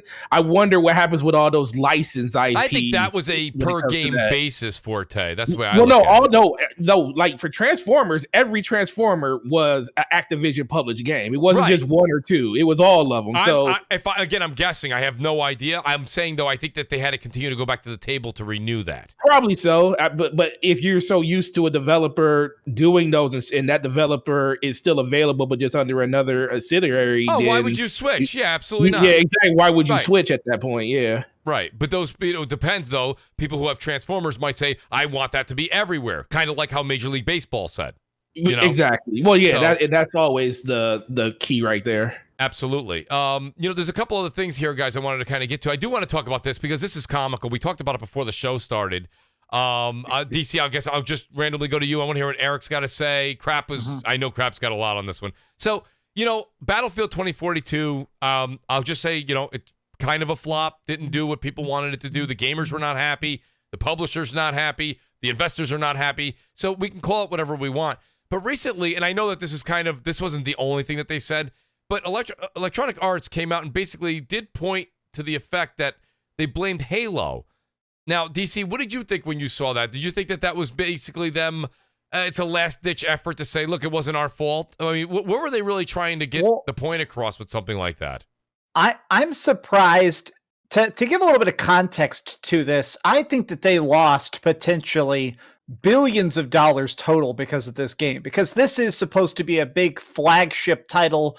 Battlefield in the past has been one of those long tail multiplayer shooters. Like, I think that everybody is pissed about this. Developers are pissed that the game had to be launched so broken. Publishers pissed because the game didn't sell. Investors are pissed because the game obviously fucking stinks. Like, they're in a spot where every single person is lost. And so now they're just throwing in every excuse they can. So, like, well, I wanted to do this, but I'm going through a bad divorce. And also, Halo is doing so good. Like, they've thrown out a million excuses, but everybody's focusing on the fact that they literally said, well, Halo's just so good. We wanted to sell more copies, but Master Chief's kicking too much ass. Right. Like, it's the most ridiculous, outlandish excuse. And I'm so glad that they threw that out there. That's so funny. It is. It really sounded like the last ditch of like just desperation. And so I've asked this question. You guys know I've said it, and a lot of people in the chat have been with me for years. You guys know I say this all the time.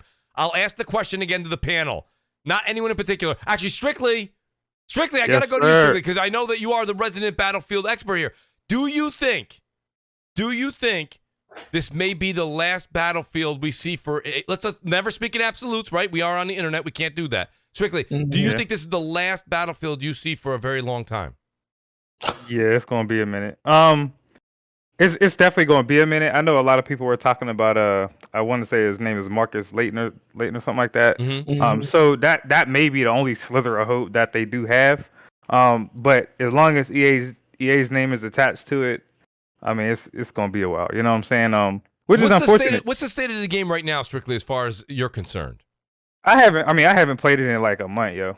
I tried to play. The servers are dead. I tried to play it the other day. It's broken. Yeah, it's a waste of time. Like, and this is the thing. Like, the most frustrating part about it is like the core gameplay is there. Like, it's always been there, but they dropped the ball on so much shit. You know what I'm saying? Like, and this is the worst part about it. It's like Battlefield 4 was broken for a whole year and some change, and people still played it because of the content. You can't have a broken game and no content, and it's a live service game.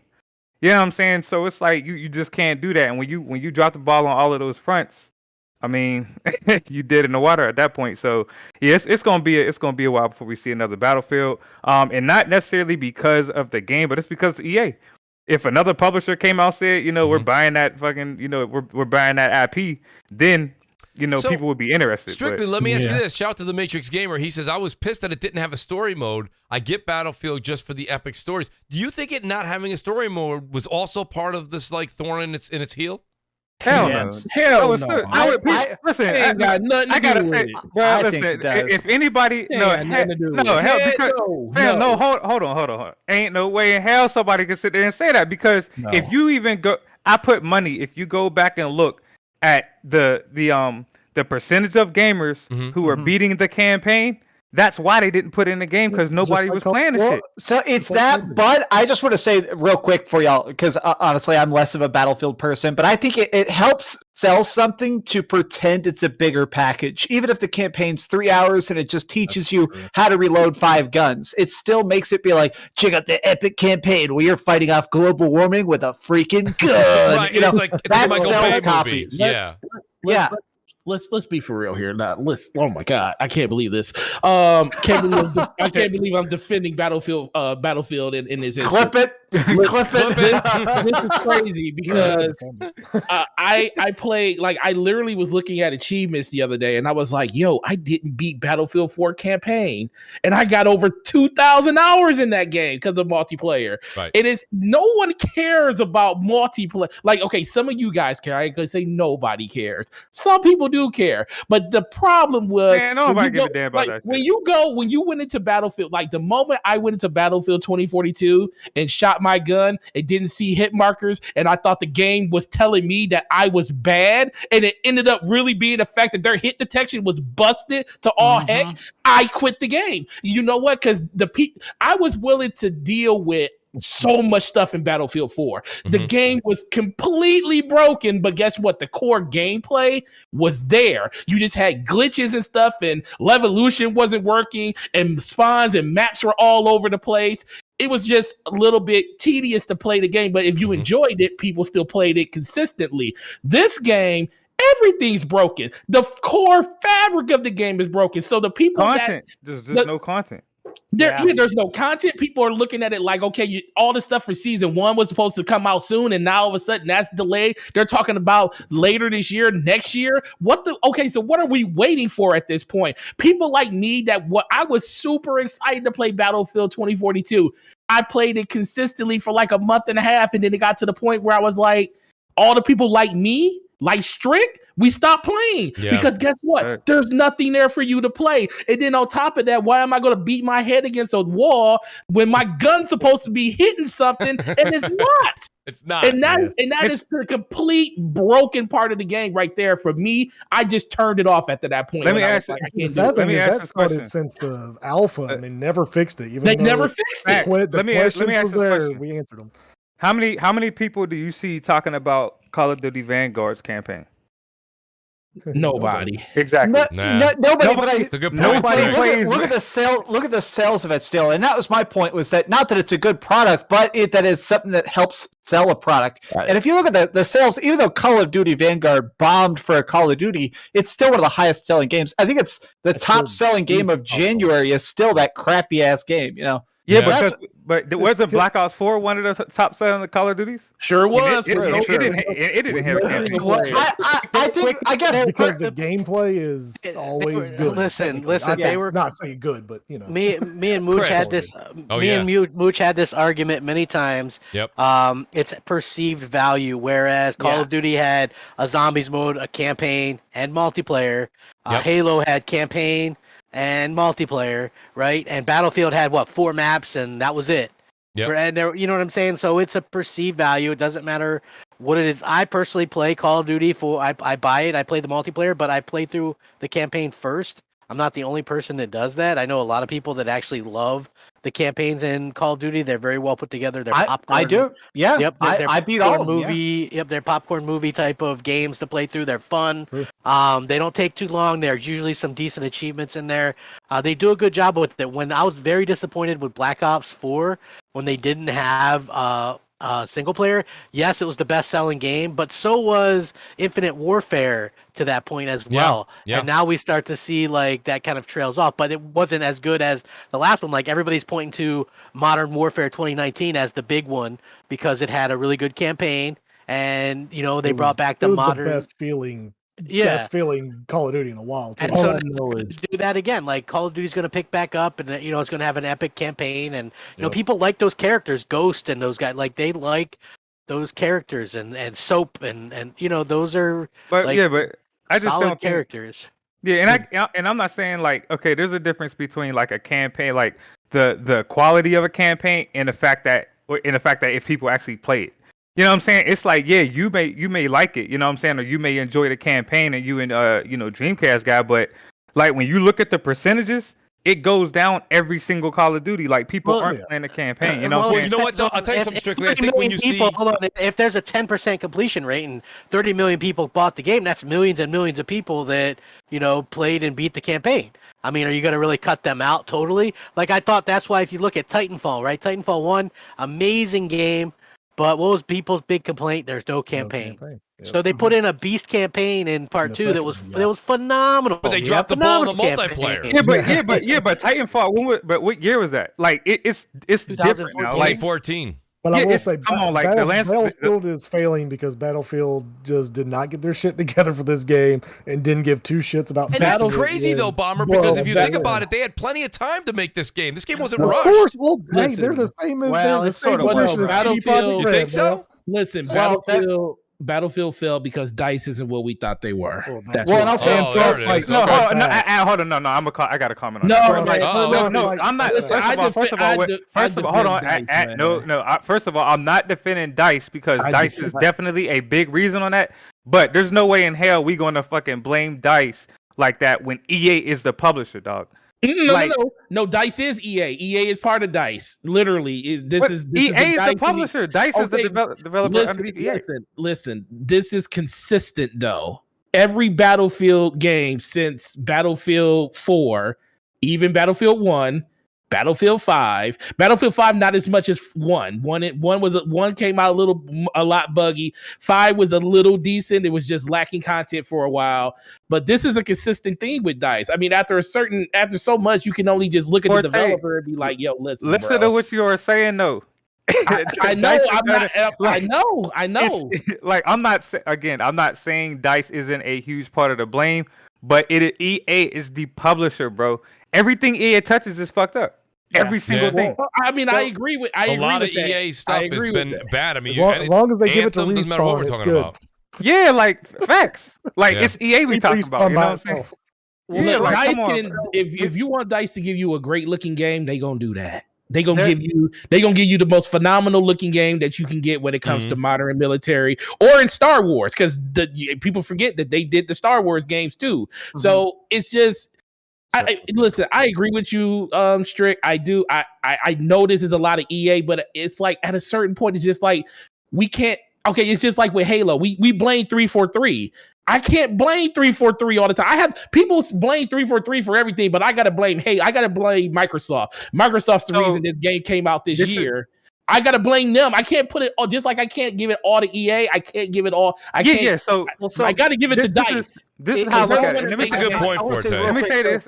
There were a bunch of reports that came out that basically they were working on this. DICE was happy with the product. What they were trying to do is make it more focused on like the idea of a battle royale. Exactly. 8 months into the project, EA was like, "All right, could you ship it right now?" And they said, "No." They said, could you ship it in like 4 months? And they said, "We can make it in 4 months if we just totally remake the game into a fucking wet turd." And they went, "Cool, poop it out. Let's do this." And that's what we ended up with. And that's exactly why I say it's both, because when it comes to game design, then that's all on DICE. You know what I'm saying? But you can't fully blame DICE like that when EA is the one that told them, halfway through the development cycle, "Hey, we don't want this, we want this." Or when investors want to get greedy and the publisher want to get greedy and they want to put their game out during the holiday when they know damn well it's not ready, instead of pushing it back, they put it out anyway. You know what I'm saying? Like that's not on, because DICE can't make those calls. So like I said, and I agree with that, and it just goes back because this conversation happens all the time. It happens with multiple games. It happened with 343, and it happened with Halo.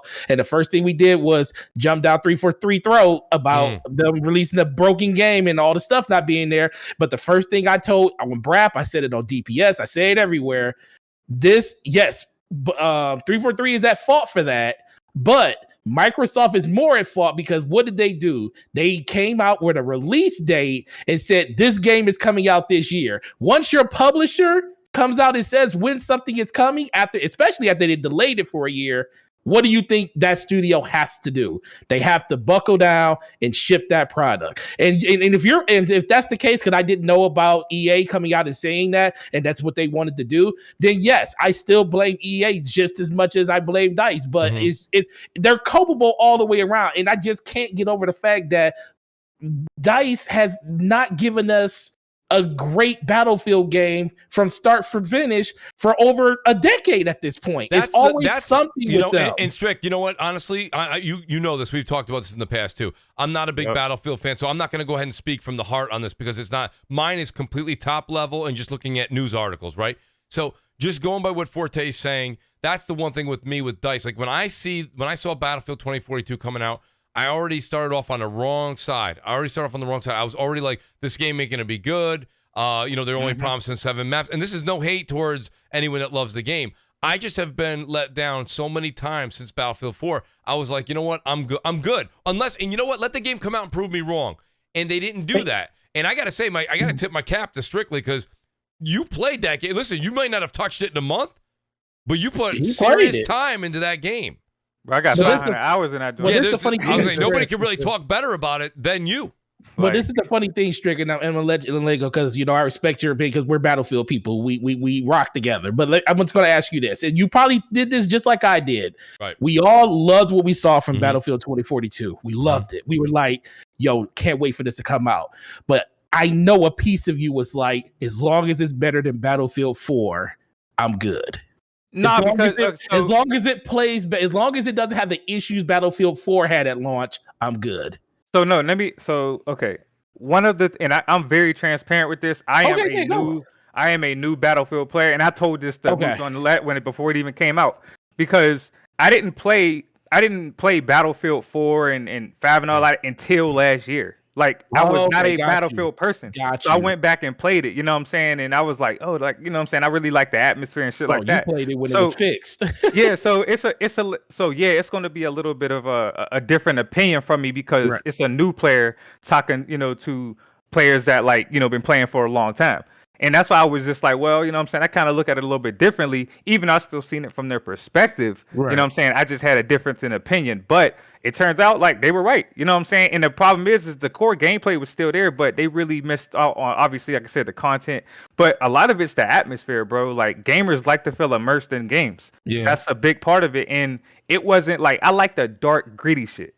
You know what I'm saying? And Battlefield 2042 wasn't that at all. You know what I'm saying? It was like bright, sunny rainbows and strawberries and shit. I'm like, yo, what the fuck is this? Like, we supposed to be at war. Let me do this. I got 15 minutes left on the show, and as everybody knows, everyone is allowed. Shout out to the great Jeff Grubb, who's here too. Now, Jeff, I want you, Jeff, to know that I believe we've gone through 6 topics. This may be the 7th topic. This is a CrossFire record. This is a record.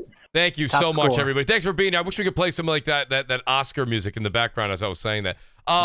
But and there's 338 people in here and only 134 likes. Yeah, so, guys, thank you, Strictly. Please, guys, hit that like button. By the way, if you're just having a good time with the buttons, hit the big red subscribe button if you haven't hit that. If it's red, hit it. Just remember, red, hit it. Let me ask. Right, exactly. Let me ask you a question, DC. I'll start with you because this is a fun topic to go out on. Okay. So let's do it. Xbox's next big game is set for November. We talked about it earlier, and me and Crap been talking about this behind the scenes with a bunch of people, and it's been a great debate. But I kind of switched it up and kind of asking the question a little bit differently. Game Pass recently had announced that it got to 25 million, but of course we just had Forza Horizon 5 and we had Halo Infinite. Now seemingly, okay, we have Starfield coming out in November. Maybe Redfall later. It's got rumors that it's going to get postponed from the summer. So let's say it goes October, whatever. We're looking at holiday release again here for a big splash in Xbox. Can Game Pass sustain itself right now without the fact we're going into another full year, just about another full year, without a first-party big AAA game? I mean, yeah. To me, it always feels like Game Pass wants to be Netflix, and there isn't always a hot new Netflix show. It's nice when there's that DC, water cooler moment. DC, let me rephrase that because I may have said it wrong. I didn't mean, Game Pass is going to continue to exist. I just meant, will it grow without that first-party title? And that's what I was warming up to, is that basically I think it's going to be fine. I have a feeling the numbers are still going to increase dramatically from here. I just feel like the drought to me is strange. I don't think it's going to hurt Microsoft. I hope they're working on deals. I feel like they need to, put some more indies on there, like put more day and date stuff is what gets people talking the most. But yeah, this is a huge gap. And I know that's like the meme on Twitter I keep seeing is like, hey, check out my new Xbox calendar. And it's just 3 months out of the year because the last couple of years they have, big releases in October, November, December, and then they hibernate for some reason. And they're doing that again this year. So I don't know. I think right now what they're doing most is the fact that they're packing it with their own catalog helps. I think Xbox Game Pass on PC is probably boosting those numbers a lot because a lot of people are just going to people aren't going to unsubscribe for a couple months till the next big game comes. But it's certainly a strange environment when you look at PlayStation, where that seems like PlayStation, like we were saying earlier, they're trying to space out their big AAA releases. PlayStation kind of cares about their public face, whereas Microsoft is like, well, see you in October, bitch. Well, it really, and I'm glad you said that. And I got to give credit where credit's due. I won't even give credit to Sony. You know what I'm going to give the credit to, guys? I'm going to give credit to Nintendo. Nintendo launched the Switch, I believe, in March. Was it March? Yeah, March 14th or something. I mean, let's just be honest. Before Nintendo started doing some of these wild dates, then Sony started doing it and said, you know what? We don't have to launch everything around the holidays. We don't. listen, think Capcom did Monster Hunter World, and all the Resident Evil remakes have all been launched in January. So now people realize, oh, you can launch something in January and still sell 10 million copies. absolutely. I mean, everybody's jumping earlier, and now you have a problem like what you have this February. And the reason why people started doing that was because like Horizon Zero Dawn launched earlier in the year in 2017, and God of War launched early in the year in 2018. And that's great. People were like, this is so refreshing. But the reason why that they were doing that was because you always had a surefire hit with Call of Duty every November. You were likely going to come up against like a Battlefield or maybe a Titanfall as well. Assassin's Creed was an every year thing. Like people didn't want to go up against those games every single year, these games that are selling so well. So that's why they did it. Now, what's coming out in November? I mean, yeah, the Call of Duty, but everything else has been kind of, I guess, a little bit lackluster. But when it comes to like this whole situation with Game Pass, look, they grew Game Pass, and I'm going to be real about this because I see like a lot of these Xbox fans today and stuff complaining, and they're like, what, I can't complain about no games? Where the hell were you the last 2 years when I was counting down? Oh, it's been 740 days before since Microsoft's last AAA been doing this for exclusive. years. People were like, "You're a fearmonger. You're this. You're that. You're a flip flopper. You hate Xbox." No, I was bringing it to people's attentions, and people were bringing up stupid stuff like Gears Tactics and let's wait for Crossfire X. Well, how did that work out for you? Because what I meant was we need these big AAAs from Microsoft.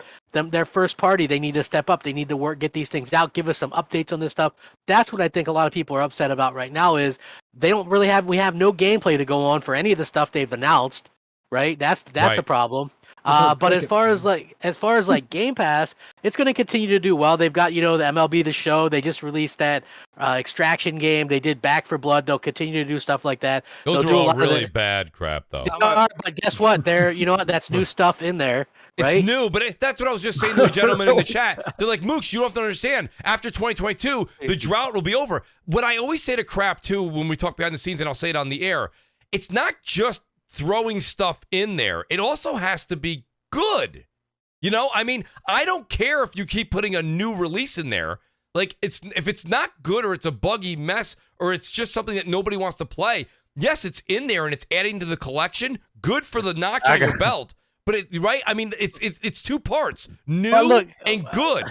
But look, there's going to be plenty of stuff to play in there, and it's going to continue to grow. And like people are getting kind of freaked out about it or whatever. Because look, this happens every time Sony releases a big banger.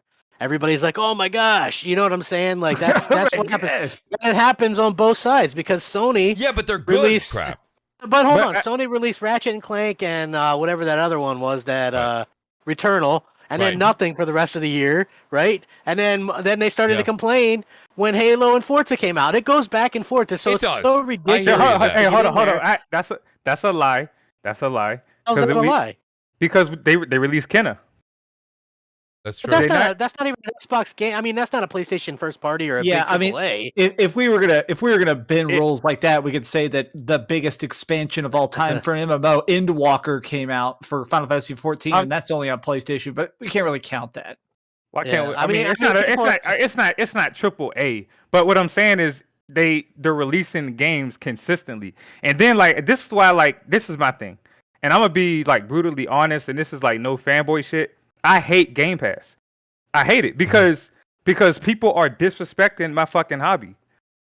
That's how I look at it. Like, you mean to tell me you're disrespecting my hobby because the quality of titles that go into that service is straight ass. Like, this period is garbage. You know what I'm saying? So I don't mind paying for shit that's worth it. It's kind of like the whole principle of friends conversation. Would you rather have 100 friends, but 80 of them are pieces of shit?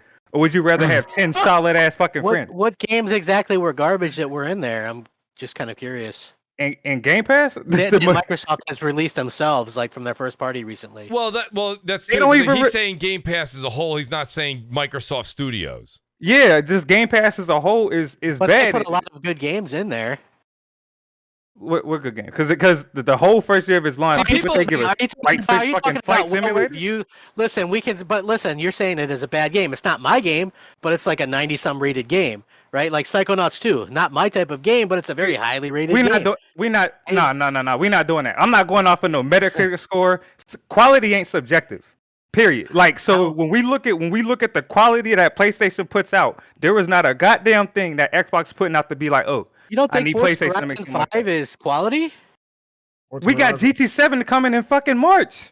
But GT's but been doesn't- lower quality than Forza for years now. Like I like PlayStation. Hold I think on. we could agree So on you that, mean yeah. so you mean to tell me that Forza is better than GT7, but GT7 is the one that has that's an Olympic GT7. sport? GT7, you can't even compare GT7 with Horizon 5 because they're two separate. That's two to completely separate. different Yeah, I races. would say GT7 and Forza Motorsport 8 would be the comparison, right? That would be your only Okay, comparison. well- but we don't have anything with Forza Motorsport yet. So I mean, Okay, well, you know what I'm saying? All I'm saying is even like with Halo, with you know what I'm saying, with Forza, with Gears, like what we're saying from people who primarily play on PlayStation is that we need more than the regular Halo, Gears, and Forza. That's all we hear. That's all we fucking hear. And then the majority of people capping for the shit, not even playing. Hell, I got more hours in probably Forza than the majority of people, and I haven't played in a minute. I got like 50 hours into that shit. Yeah, I mean, I would say one thing that he brings a point to. I think when you look at the grand scheme of things that are in Game Pass, I mean, right now, everyone's like, Game Pass, great, right? Everything's just great. It's always great.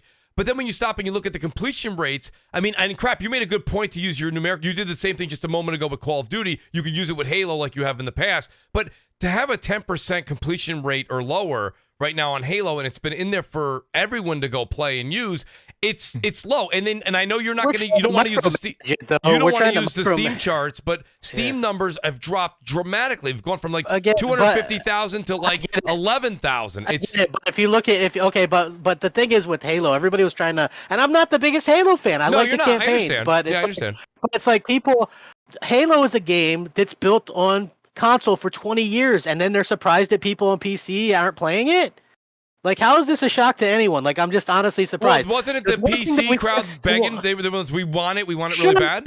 And they played it for a little bit, and then they're back to their, whatever the hell it is they play, their Dota 2s and, Right. you know, League of Legends. Yeah, League of Legends and Counter Strike. Mm. Right, they're back on that stuff. Like, and that's the stuff that dominates the Steam charts long term.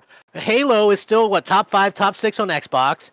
And we know that based on the Destiny counter, Destiny 2, that there was 250,000 people playing that on Xbox. And we know that Halo was higher than that and still is. So you know that there's more than 250,000 people on Xbox playing Halo actively, which puts it as a phenomenal success to this day, considering that it's still got some issues with the progression and it still doesn't have a Forge, which, by the way, the Forge leak people, weather... day and night, you're going to be at, like, that's going to be insane. Like, people are going to flock to this thing. Jez Gordon and others have reported that they're working on what could be a battle royale or something to lure in other type of gamers. There's more content coming. It's going to be like you said, phenomenal. though, Halo's going to be fine. But again, you go to it's Gears, Forza, and Halo. But again, So listen, do you guys, they've announced a bunch of games. Yes, like, they're slower in coming, but you guys act like these other games aren't going to go in Game Pass. Right? And then as soon as Microsoft owns Activision, every Activision game possible is going to drop in Game Pass. Like, every one of them. All of them. right.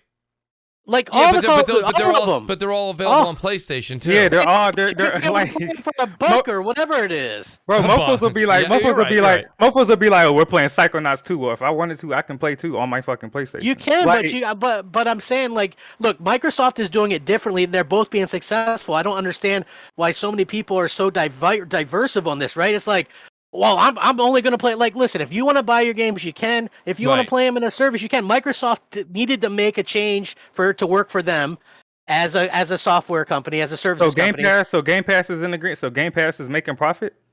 Game Pass is working for them. They don't even have to make a profit if they don't want to. That's the thing. I think they said something along the lines of, like, even if it loses money, so many people are on the ecosystem that they don't care. Like, so many, 25 million people playing Xbox games is more valuable to them than necessarily making like $1 billion a month. I just can't imagine calling something successful when it's not. But I mean, listen, it's like They're a $1 trillion company, so clearly in their ledger it's successful. Like, me as a personal dipshit who, I'm not going to tell them they're wrong. The $1 trillion company is. You're comparing the company to the actual what we're talking about, which is Game Pass. That one division in Xbox. Game Pass is their bread and butter. They are not making profit. But you got to remember. So how are that, they successful? You got to remember that Xbox is tied into the games as a service market with Windows and everything else, where they made $89 billion in 1 year. One part of it, which is Xbox, wasn't profitable, but overall, the whole division that is tied into, which I think is the reason that Microsoft did that, is profitable and making more money hand over fist than anything. I think when it comes down to looking at the money that they make, it's one thing, but when you stop and look at it over the course of the 5 years that Game Pass has existed, right? Can we all agree that was it 2017? I don't want to speak incorrectly. Is it? I mean, they're still in the 25 million over the amount of money that they've spent, and I understand that they don't care about losing money and they can hemorrhage money and they can afford. I get it. We've all said that till we're blue in the face, but when you look at the actual numbers, I'm not overly, and I'm not a shareholder. I'm just saying I don't think 25 million is a large number for the amount of years that this has existed. And I just want to throw out real quick. Anybody who's ever actually researched anything about investing and stuff knows that some companies never technically make money. Like, I don't know if people know this. Technically, Netflix only loses money. Technically, Netflix has never made a penny. They only lose money. But they're such a valuable company from the investor standpoint that legally they're allowed to just basically spend way more on TV than they ever make on TV. Which, if you look at the investors right now for Microsoft, they love what Xbox is doing. Yeah. When they bought Bethesda, they go, "What's next, Phil?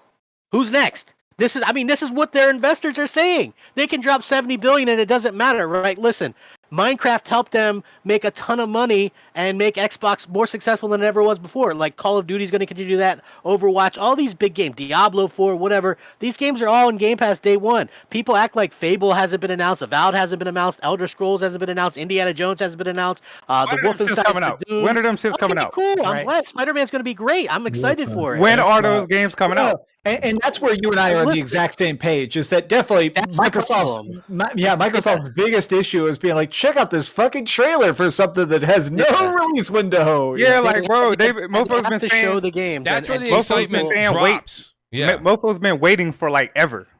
Like tired of waiting. You feel me? It is true. I think I'm at the point where I'm not tired of waiting. I guess is our difference is that because I review a lot of games, so I'm constantly jumping from project to project. So I guess it's that I'm so head down, I don't even notice the fact that like, man, we haven't gotten an Xbox game in months, and I'm not going to get another Xbox game for months. I guess I'm at that point still where I'm like, I played Dead Space Extraction. Like last year. To me, Sony and Microsoft were dry the back half of the year, right? Both of them until Halo and Forza came out. Cool. This year, it looks like Sony's going to be carrying early on. But on the Xbox side, it's not like I'm not going to have anything to play because I'm going to be playing all the multiplats there anyway. So, it's like, and I played multiplats. I had a ton of, but multiplats weren't even that plentiful last year. But this year, it's like you've got Gollum, you've got Gotham Knights, you've got the thing though, crap is Harry Potter. But the thing with multiplats is that's a wash. You have to completely because they're on both sides of the coin. When it comes down to it, DC, I like your example that you're saying I'm reviewing a lot of games, but and I watch your channel a lot. When you're reviewing games, a lot of the times they're not Xbox exclusive games, and I understand that you're saying it's okay. You don't have a problem waiting. Nobody truly has a problem waiting. There's, as you can see, we all have way more games right now than we do sand in the hourglass. But at the same time, what and part of what Strictly's saying is like you see Indiana Jones. You heard crap. He just listed off a bunch of things that we haven't even seen a CGI for. And it's like, it's coming. Just stay subscribed. Stay subscribed for 180 a year. But it's coming.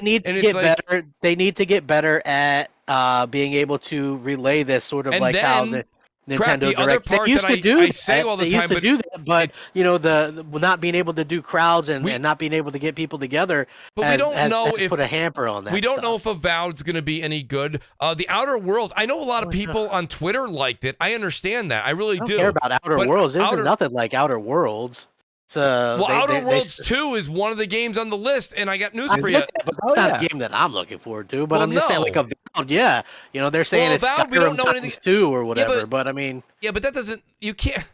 You say that all the time, crap. You can't just be like it's like a game like this. I need to see the game. This is the thing.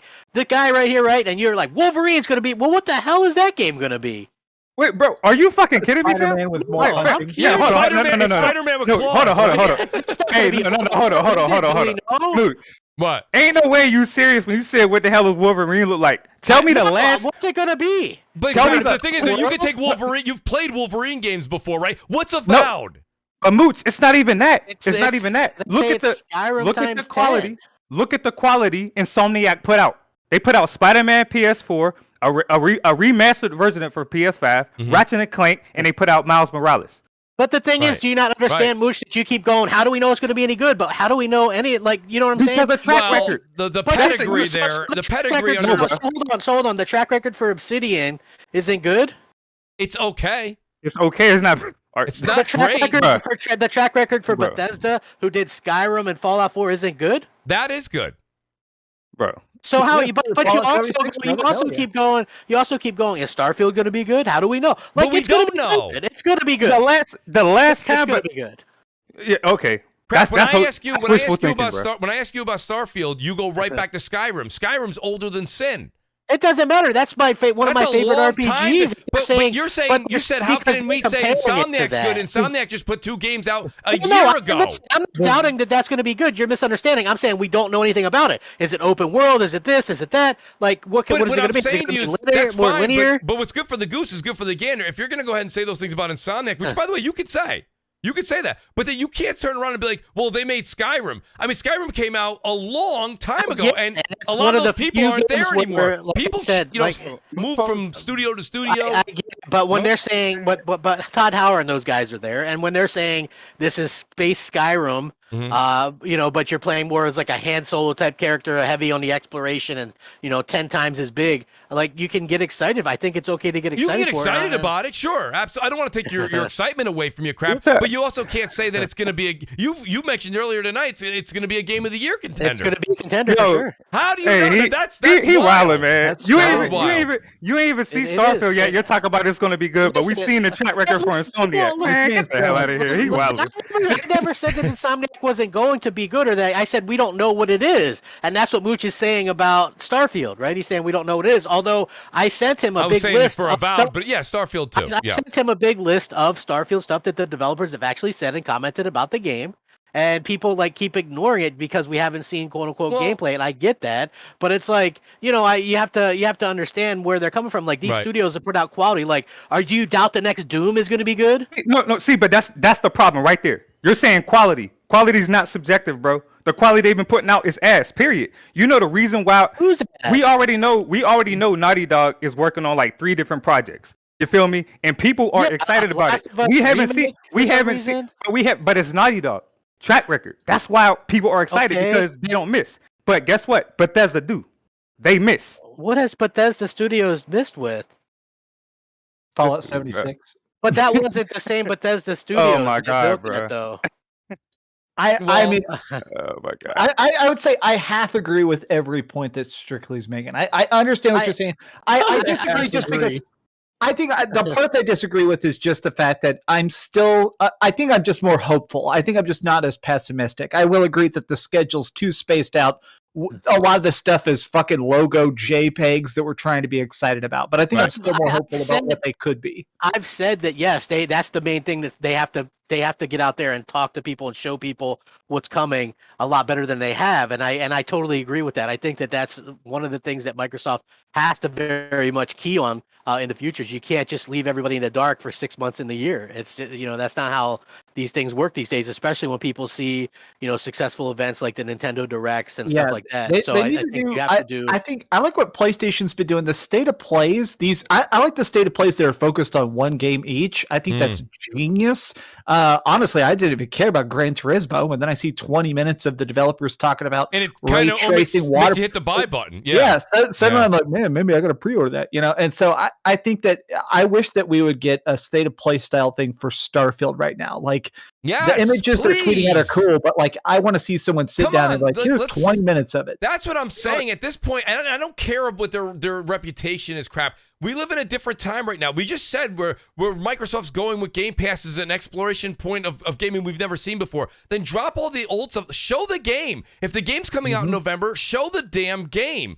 Like, The thing and, that's, is that- and you see like, Xbox fans today on Twitter, they're not complaining because they don't necessarily have a game right now to play. They really don't have anything to look forward to because we don't know what it is. And if that's not a fair thing to say, or request, that's BS. And you really can't argue that.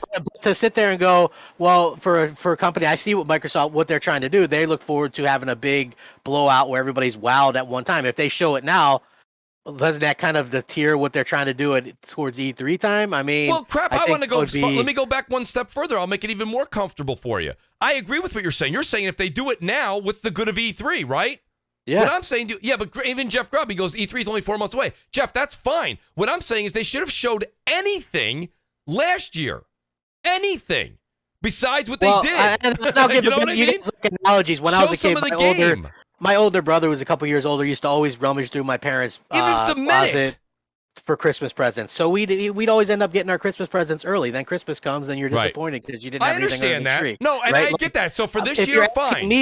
But I think, and again, I've stuck on this. In 2018, who's the only mofo out there that was saying, you know what, Xbox isn't going to have any games till 2023. These new IP where they want to do it. I remember it because you said it right here. People hated it. People hated that I said that because it was honest. And it doesn't take a genius to look down this list of developers, look what they're doing, and look how and kind of guesstimate based on track records how long it's going to take to make a new game, and you come up with 2023, right? That's when it's going to hit with their idea of a big banger every quarter or so. You know, the Avoweds of the worlds, I agree with you. I just want to leave it with this. I agree with what you're saying there, but again, I have to say this much. So yes, in 2023, the floodgates open. I'm with you. You.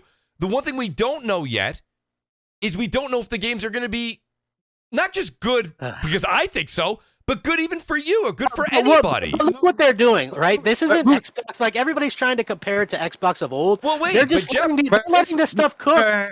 I'm tired of waiting, bro. It's been like from last generation, it was wait till Xbox Series X. Xbox Series X dropped now. Wait till 2022. Now it's wait till 2023. It is true. Every damn year, bro. It's wait. And it sucks that people cried wolf, right? Back then, when it realistically was, and I was saying it, 2023 was when I said we'd be seeing some of these new games, and that's 100% what I said. Shout out to Jeff. 100%. Jeff Grubb says, but didn't we do this exact argument with Halo? It just feels like a made-up concern. But Jeff, the problem is Halo isn't a complete game. It's not it is a legit concern. I mean, let me tell you something. The campaign. Hold on a second. Well, hold on, crap. I got to explain myself. I'll give you the mic. I legitimately want to say to Jeff, the campaign got extremely long in the tooth, and it also was extremely repetitive. It's an empty world. The multiplayer is very, very slim pickings, and if it wasn't for the backlash to actually get Slayer on its own mode to call out, they weren't going to get to that till season 2 as well.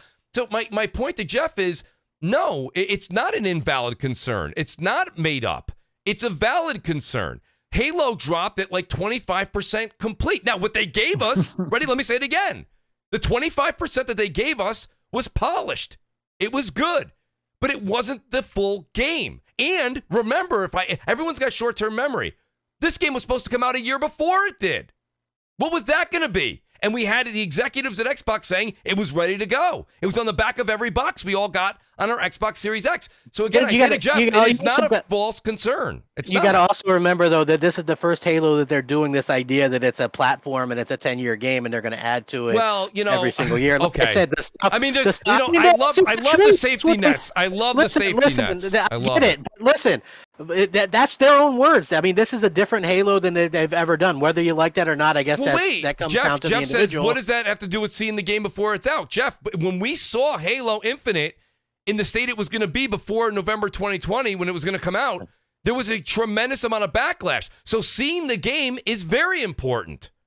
It's very important. I think it's important, and I think we're going to see a lot of that stuff this year. And I know Jeff knows that too. I think it's actually more important for an existing IP like Halo to show off prior, whereas a new IP can technically okay, Bomber, I'll ride with you there. Like this one that we're talking about, Starfield. This one can it's. I still think it should be seen, Bomber, but I think you make a point. 100%. Like I've never been a huge Bethesda fan anyway, with like Skyrim shit like that. Like I never really got into them. However, if this game comes out, it's amazing, sweet. But again, it's just like nothing about it for me is like, oh my God, it's gonna win everything when it comes out. I'm not gonna say that because I don't know what they even intend for this game to be. But I definitely think it'll be good to see it eventually. But I think also it doesn't come out until November, so it's okay for it to come out in June during E3. I guess we all say wait for E3, to E3 to show it off, and because that's just what Bethesda has always done, just like Crap was talking about earlier. That they always show off their big game, never before the E3 prior to their, or around that time frame, like a few months prior to actual release. So I mean, I don't see it being scary, like, oh my god, it's going to be delayed or whatever, but it could. We all know the state of the world. So, I mean, a lot of things can be delayed. We've seen so many things get delayed. What if God of War gets delayed? Or is everybody here that is like gung-ho about it coming out this year? Are y'all going to cry because it didn't come out this year? No, because you're going to have plenty of other games. There's going to be plenty of games to freaking play. I mean, regardless if you're... and this is why I always don't understand why people can't just be like, I own or I play on all consoles or whatever, play on PC with my PlayStation, whatever. Then you get the option to play whatever you want to play, so you got plenty to play. Well, that's I can't fathom the people that only do have one and they're just like so gung-ho about it that it's like it breaks their little beady heart because people be lying. That's why they're not even, because they don't even be getting both consoles to actually play on both consoles, bro. They get both just to want to participate in a console war and say they have it, but really that's what they want to do. I'm also I'm an old man, so I'm at the point where if somebody wants to buy a console just to bitch all day on Twitter, but that gets their kicks, do what you want to do. Facts. I just be like, whatever, man. You know what I'm saying? Yeah, facts. You know what I'm saying? But I mean, like I said, I personally just, I'm intrigued with Starfield because I'm into that whole, space scientific type thing. So I'm into that stuff, but like, it's Bethesda. So part of me is like, I don't know, you know what I'm saying? So I just got to see more. And part of it, I'm not going to lie to you, part of it is just the fact that Xbox track record right now just hasn't been good with games. Yeah, just for me personally, it just hasn't. So. And shout out to Jeff, because I love, honestly, like, I wish that Jeff does so many podcasts, and he does one on Friday too, that it's hard to get him on the show. I really wish Jeff would come on more often. I love talking to Jeff. He says, but we saw it, meaning he's referring to Halo, and he says it still came out incomplete. He says, we yell that they don't show us anything, and then they do, and we move on to the next concern. We won't know if it's good until we play it. See, and Jeff, don't get me wrong. I mean, we live in a world where of options, right? This is one of the greatest times in the world. You can drive down the street with the air conditioning on and your windows open. Where back in the day, you used to get yelled at for something like that. My point being is that when you see the game, yes, you're right. I understand we moved on to the next concern. But if we didn't see the game prior to that November 2020 launch, could you just imagine of how bad? I mean, Halo could have been detrimentally, they could have been in trouble, like big. Like the franchise may not have ever recovered. So seeing the game and having a voice nowadays, look at 2013. Look at the 180 that Microsoft did back then with everything they did. If all this stuff didn't come out before and it was just at launch and they're like DRM and all this stuff the day it came out, at least Microsoft got a chance to go back to the drawing board and fix certain things. And you can make fun of Xbox One all you want, but at least they did their due diligence to try and correct things. And they did the same thing with Halo Infinite. But it just scares people when you start to see a situation where you have the console in 2013 and there was a lot of uh-ohs. Then, like a lot of people said, like Strictly said too, when we were towards the end of the Xbox One era, they said, Mooch, you need to relax. You have to calm down. You have to understand. Jeff goes, I'm picking up a pizza. Jeff, come over to my house. I'm starving. But realistically, I'm dying too. I'll make this short-lived. But like my point is, I think it's really, really important to show the game. Because what it does, and you know this, DC, there's been, I think you make great videos on this too. Like, we as the gamers, we voice our opinions. Yes, sometimes the opinions are just ridiculous. I get it. But like sometimes they're really helpful opinions towards a game, and we can see how they've made drastic differences in the output of the game before it comes out. So I just think that I understand Jeff's point, and I respect his point. But I think we have to see these games. I'm tired, whether it be PlayStation or Xbox. I don't care what side of the coin you're on. These lists and this is coming out and this is great. Once you see some of it, let's say they showed Starfield and I still didn't like it and Crap did. At that point, my argument with Crap is over because he likes the game. Period. Damn. He saw it. Done. I'm not going to argue with him. And look, I'm calling out. I don't care what the fuck it's on. Like I'm calling it out if it's trash. Destruction All-Stars is prime example. That shit came out. Destruction All-Stars is horrible. We said trash. Exactly. And we called it terrible. When Returnal was dope as fuck, but it had issues at launch.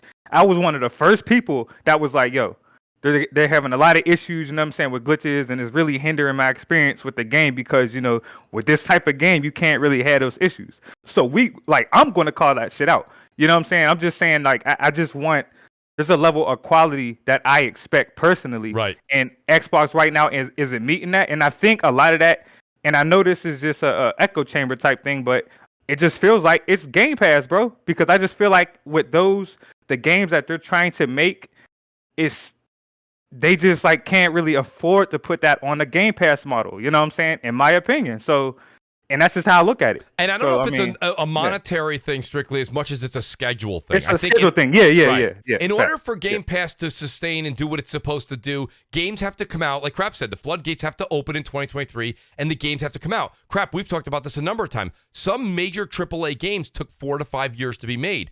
That's now going to shrink. It doesn't mean that Microsoft's going to be hard on them to make what they want them to make, but they're going to want them to make them on their schedule.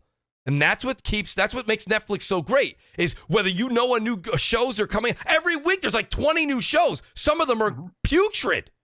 Okay? And it's an excuse.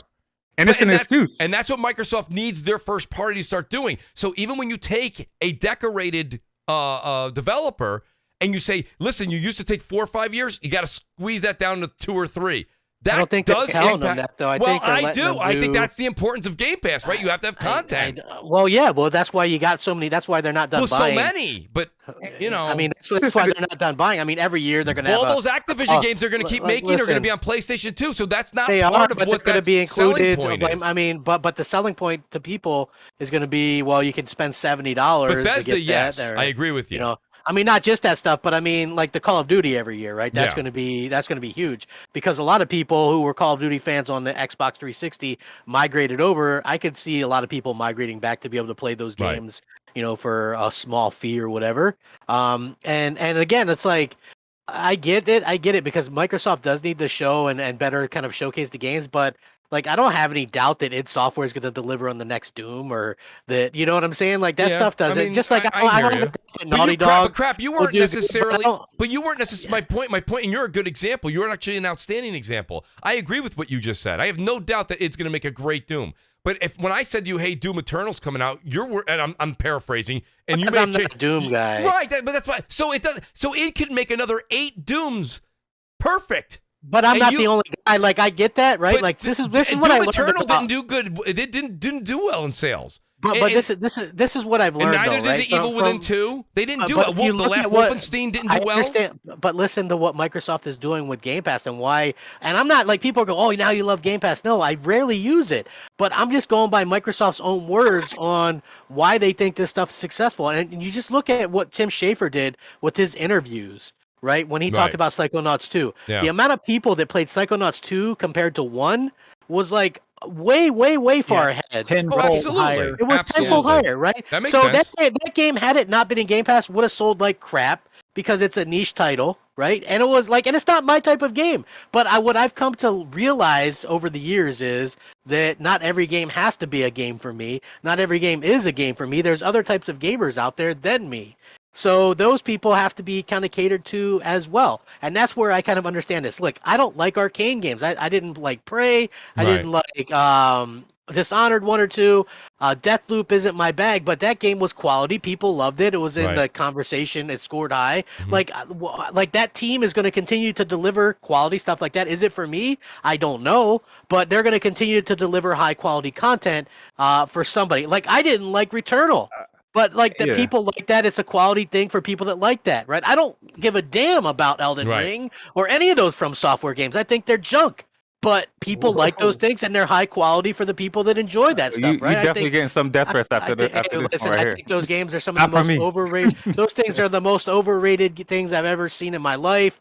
People flock to them because they're hard. Let me just open up Twitter real quick. Block crap. Hey, I'm not. For other hot takes, let's see. Half-Life 2 sucks. I am not in the From Software, but you know, man, saying you trying to commit. See, we found common ground. Listen. The first time I played Half-Life 2 was on the orange box. Sometime later, after Xbox got it via backwards compatibility. Like if you're for like, and people are like, oh my god, it's so revolutionary. It's so great. I played that game. I guess maybe if you played it when it first came out, maybe some. But if you play that now, there is nothing revolutionary about that game. It sucks. So Yeah, I feel you. I mean, it is what it is. Stricky said, I feel how I feel. Well, Yeah, listen, that's I wanted to end the show on a little bit of a. I like having this conversation. I know no one likes to have this conversation because no matter where you go, no one really ever talks about the other side of Game Pass. And I know I'm not allowed to ever bring it up because you're allowed to bring it up. We just bring it up a lot. We don't. We bring it up. We bring it up as much as every other channel does. The only difference is we don't always just go, it's great, and then end the show. Well, listen, I don't even hardly use it. But I think Game Pass has its pros and cons. So what you're saying is I need to say Xbox Game Pass is great. All right, cool. Yes, please, Bomber. Yeah. Make sure you say it's great 85 times. It's amazing. It's the best thing in the world. Y'all can suck it. There. There you go, Bomber.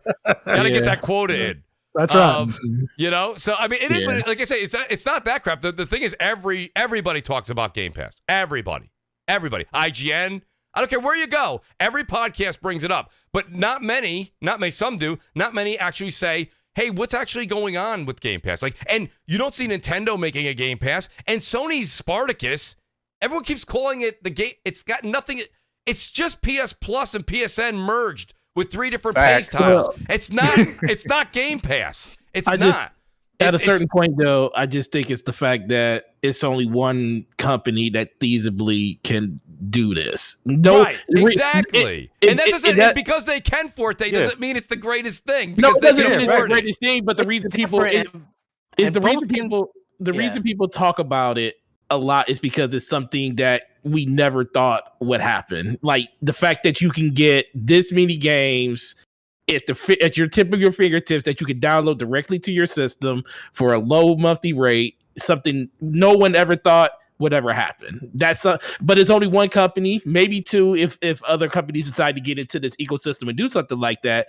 But the one in the major 3 can only do this. So that's why a lot of people talk about it. But I also go back to the point where Strick was talking about the quality and stuff. Mm-hmm. I think the one thing Kt1ght definitely did a good job in talking about is just the variety, the stuff in there that may not be for you and may be for other people. We always talk about with PlayStation, like the reason people love PlayStation is because of the variety of games that were on that system. The fact that you can play, like there's something for everybody for them on that system. It may not be for me, it may not be for you, but it may be for somebody. Game Pass is the ultimate version of what that is. It's literally a ecosystem that you can literally just dive in and you can tell anybody that walks in any store or anything that, hey, there's something in there for everybody. I know that is the thing. I know it sounds like I'm anti-Xbox and all that, but no.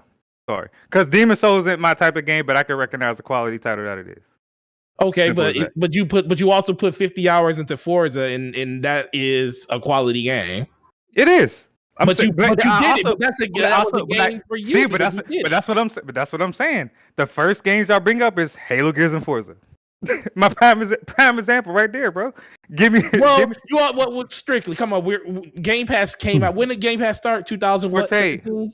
Give me. Wait, hold on, strictly. Wait, bro. Game Pass started this. We got to be for real here. Game Pass started in 2017. We know this wasn't like a plan that Microsoft had in 2015, where there's like we're going to build this elaborate service where we're going to be able to get these games and stuff into this service and give people. I agree with that. I do agree that they're going to need more. They had more time. 5 studios coming into this. Like in 2018, they had 5 studios, bro. Listen. I understand, but it's like a perfect storm. It's like, I understand it takes time, but again, kind of goes back to that waiting. How long? Well, no, I agree. Can I chime in real quick? No, I mean, I get you. I'm I think I'm gonna bounce. I need a pizza. DCL. It is late. Damn, man. Well, let me say this, BRAP. Let me let BRAP say his thing, and then DC, if you have to bounce, I'll plug you at the end, anyways. But if you want to hang out for BRAP, why don't you say your closing comments, and then we'll make our way out because it is Friday night. Yeah.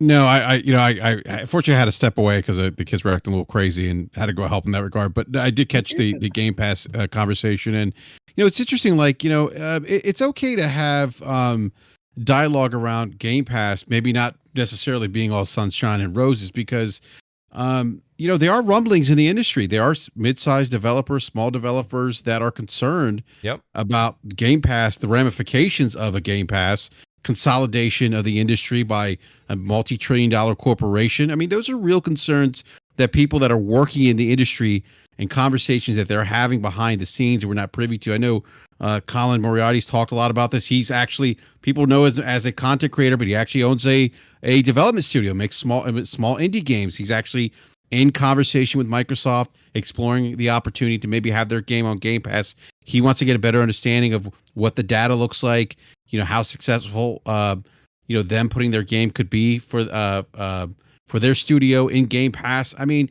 and that's a fair conversation to say, hey, wait a minute, what does this thing actually mean long term for the industry? Is Microsoft training people? Exactly.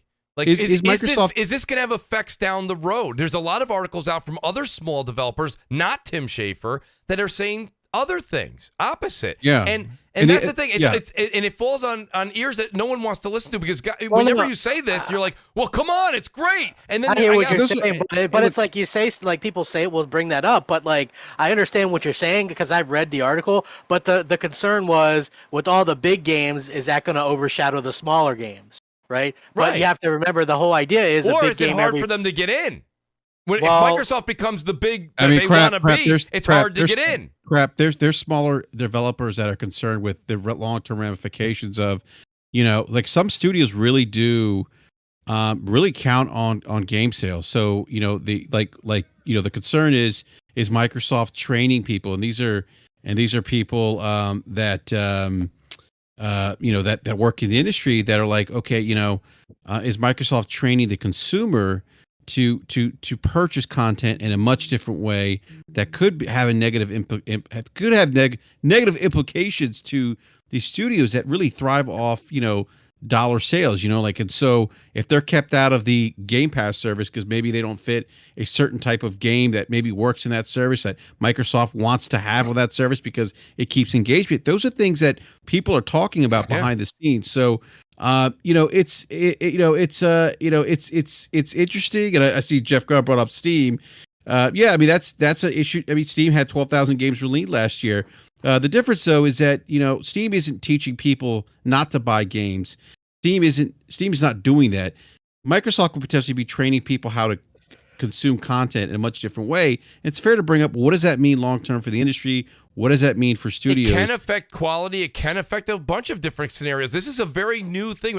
All of us are kind of coming into it day one. Them having digital consoles, both of them are trying to get us all to go digital, which they probably are. But I mean, that's really... Well, you remember that, right, Crap? That was the big uproar years ago. People were like, I don't want to lose my physical content. You've lost it. It's gone. No. So, I still buy you can content. this generation. Next generation, I got news to you. PS6 and the Xbox Series X2, they're not going to have disc slots. The top-selling version ones They're are not. the Series X because and I think the PS5 with the disc drive. Yeah, but they're available. I'm saying they're going to take those options away going into next generation. They better not. They better almost not. clear as day. You'll be able to buy an extension that goes into it for your older. I am not going to buy. I ain't going to buy that Absolutely. HD DVD bullshit that Xbox. They aren't going to do that. If they're selling you games, you're sitting. Wait, but you sit here half of the end of the show, telling everybody how great Game Pass is, and that's completely. Listen. Well, then no, but hear me out. That's completely digital. And now you're saying there's no way the PS6 and the next Xbox are gonna have definitely gonna have. You're saying digital only, and I'm saying no way. I'm saying they're gonna be digital only next generation. No, that's why they tested the waters with the S and the digital PS5. They can't get away. They wouldn't get away with that. The digital PS5, there's less. I mean, you look at Apple Arcade. What's happened with that? Like basically, it's basically to a point where that platform has gotten people to think, anything above $1 isn't worth buying, and that wasn't always the case. Does that happen to Game Pass? Who knows? Maybe it doesn't. And that's why it's important to bring it up week in and week out, because there are different levels to Game Pass that a lot of people don't discuss. And it's that's why people are like, why do you bring it up? Because everyone else is just like, I can't wait to get Game Pass. Game Pass is great. I can't wait to see what's coming out. I don't know what these games are, but I can't wait to play them. It's like, okay, I got it. I've heard that for years now. But what about the other things? And these articles are starting to come out now. And like I said, we don't know the ramifications of what's going to happen down the road. And once Microsoft has all of these teams under their umbrella, right? Does that change the scenario 5, 6, 7, 8 years from now? Does it? I don't know. But I can tell you this much. You can't necessarily just say no. It doesn't. It certainly will change things. Maybe for the Sometimes you better. enjoy the Maybe. ride. Well, yeah, that's what I'm saying. Let's sit back. Crap goes, put your seatbelt on and enjoy the ride. I agree with them. All right, guys. It's Friday night. I'm going to let these guys get pizzas and play Horizon and have fun. I'll go really quick. Exit outros. DC, let everybody know where they can find you. And I'm sorry that your pizza got cold in this last discussion. YouTube.com/Dreamcast guy. I'm always putting up new reviews. So if you want to hear a uneducated moron talk about video games he loves, just YouTube.com/Dreamcast guy. He's a very educated guy, by the way. Don't listen to what he just said. Appreciate it, DC. Thanks for being here, buddy. Really do. Strictly, Yes, you gave me sir. a 5-minute countdown. I took that real serious.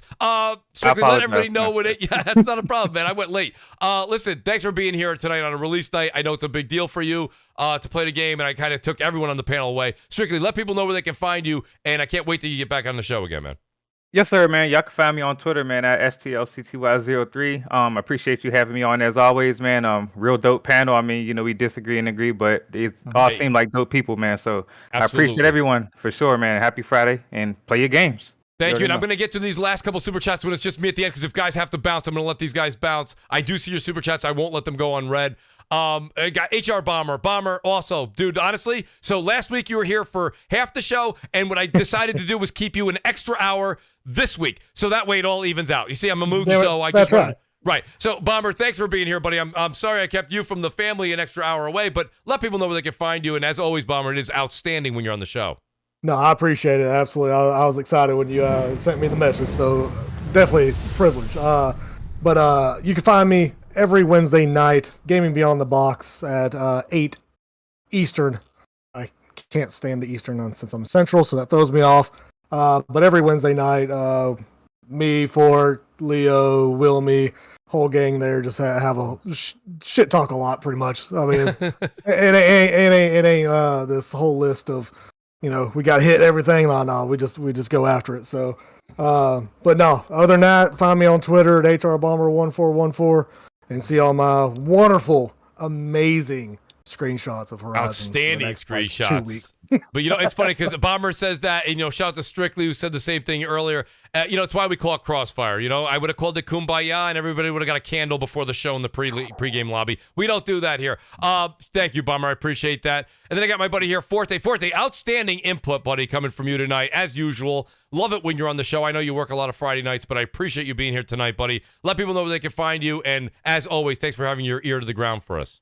No, absolutely, man. Gaming Forte everywhere, YouTube, Twitter, Xbox Live, PlayStation, DPS Podcast. Was on my channel last night. Check it out on Slow Mo's channel next week. It was a good time, and you guys enjoy Horizon Zero Dawn and enjoy the rest of the games you're playing over the weekend.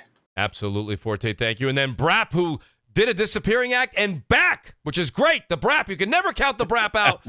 BRAP, great to have you tonight, buddy. Thank I'm like you. Sam Fisher, man. I'm like really Sam Fisher. You're like that lawyer at the end of the table that's in representation, and then he says something right at the end that gets you off the hook. So, BRAP, it's great to have you back here, that you came back to the show. I appreciate it. Let people know where they can find you, buddy. I hope you enjoy your weekend. Yeah, no, thank you. I just want to say something. PC's the best place to play video games, so just want to throw that out there. Yeah, I've got a new... I just got the email. I got my PCs actually being assembled as we speak. I got that email right now. Wow, so that should be here soon. But catch me on Basement Radio Arcade Podcast, BRAP, Wednesday night, 9 p.m. Eastern Time with Gaming Forte, Eric Jackson, B Money 101, and Mr. Slummo Backslap. Definitely check us out. So great show as always. Big shout out to the guests, and big shout. I see you, Jeff Grubb. Jeff Grubb's. I got to talk to Jeff on DM, man. I think he disagrees with what I say. I don't think he understood what I was saying about Apple. Grubb. Shout out to Grubb.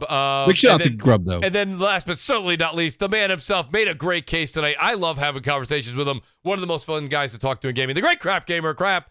Outstanding night tonight. Yeah, it's a lot of fun. And man, don't everybody get used to staying here till this late. No, this is not normal, by the way. This is absolutely abnormal. I actually was planning to go 20 minutes short because of the game that came out, but the conversation got too good. But Crap, let people know they can find you, and I appreciate you being here tonight. Crap Gamer Reviews. So yeah, outstanding. that's the place where you guys can find me for more hot takes, like what can I say, man? Soul like Series Starfield. sucks. Yeah, Starfield is going to be great. Half-Life 2 is garbage. All that kind of good stuff. So listen, maybe garbage is a little bit harsh, but like games that people amp up and when you play it, it's just not, like in this day and age, the same thing with Halo 3. People loved it, but if you play it this day and age, it's not going to hold up, right? Like to me, I guess I played it out of its heyday, and so it just was like, I'm like, this sucks. You got a protagonist that doesn't talk, come on, get out of here. I hear you, Crump. Shout out to Keith J, who goes, Mooch, my super chat. GTA 3. I'm going to ask BRAP to at least stay. Guys, if you guys have to leave, I'm going to read these few super chats here. I'm going to ask BRAP to stay because I know BRAP left early, so BRAP's he's going to get detention on CrossFire. Later, guys. So I'll catch you later, Crap. Thank you guys so See much. Yep, see ya. Shout out Peace. to the great Keith J. He says, do you guys overall think that this patch, and he's talking about in Cyberpunk, redeem CD Projekt Red or no? I personally will be revisiting the game after it's been in my backlog for a year. What do you think? I think no. Yeah, I don't think it does right now. I think it just depends on how much free content they keep feeding us. Yes, Mhm. that's, And if it's good content. 100%. Thank you. Yep. Yeah. If they feed us some really exceptional content like they did with The Witcher 3, which what is it?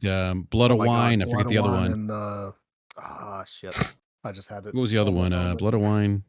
Oh, I don't you're know, talking the about two the DLCs. Witcher 3 DLCs, which were phenomenal. Yes. Yeah, Which were like if they- longer than the actual game. Yeah, I mean they were like it was like I think it was like 30 hours or something of additional content. But I if don't. they do that, Do you think CD Projekt Red is a company that's going to be getting acquired? I don't think so. no comment. And my reasons because No, you say no comment. they're not in a financial hardship. They didn't. Yeah, their reputation got hit a little bit, but they still made a shit ton of money, so they're not out of money. Because like all the returns or whatever was very minimal. I mean, I think they're gonna be fine. They're gonna stay independent and make their shit. And I make money off kind Witcher. of feel the way Bomber does, but there's been so much talk behind the scenes that this because listen, you can go ahead and you can get mad at Cyberpunk and the way that it released. I understand, and you have every right to. I would never talk you guys out of that. But I do want to say that I think that I still think they're a very talented team. Oh, for sure. I mean, I think that goes without saying. So I do feel that they would still be independent, but that's just a gut feeling. That's got nothing to do with anything. I know BRAP's pleading the fifth tonight on that one. well, you know what? I never speak in absolutes. That's also true because It's a very good rule, bro. Shout out to Magnum Visuals. He says Sony doubled down on making this year's games cross-gen because they saw that Xbox games are years away.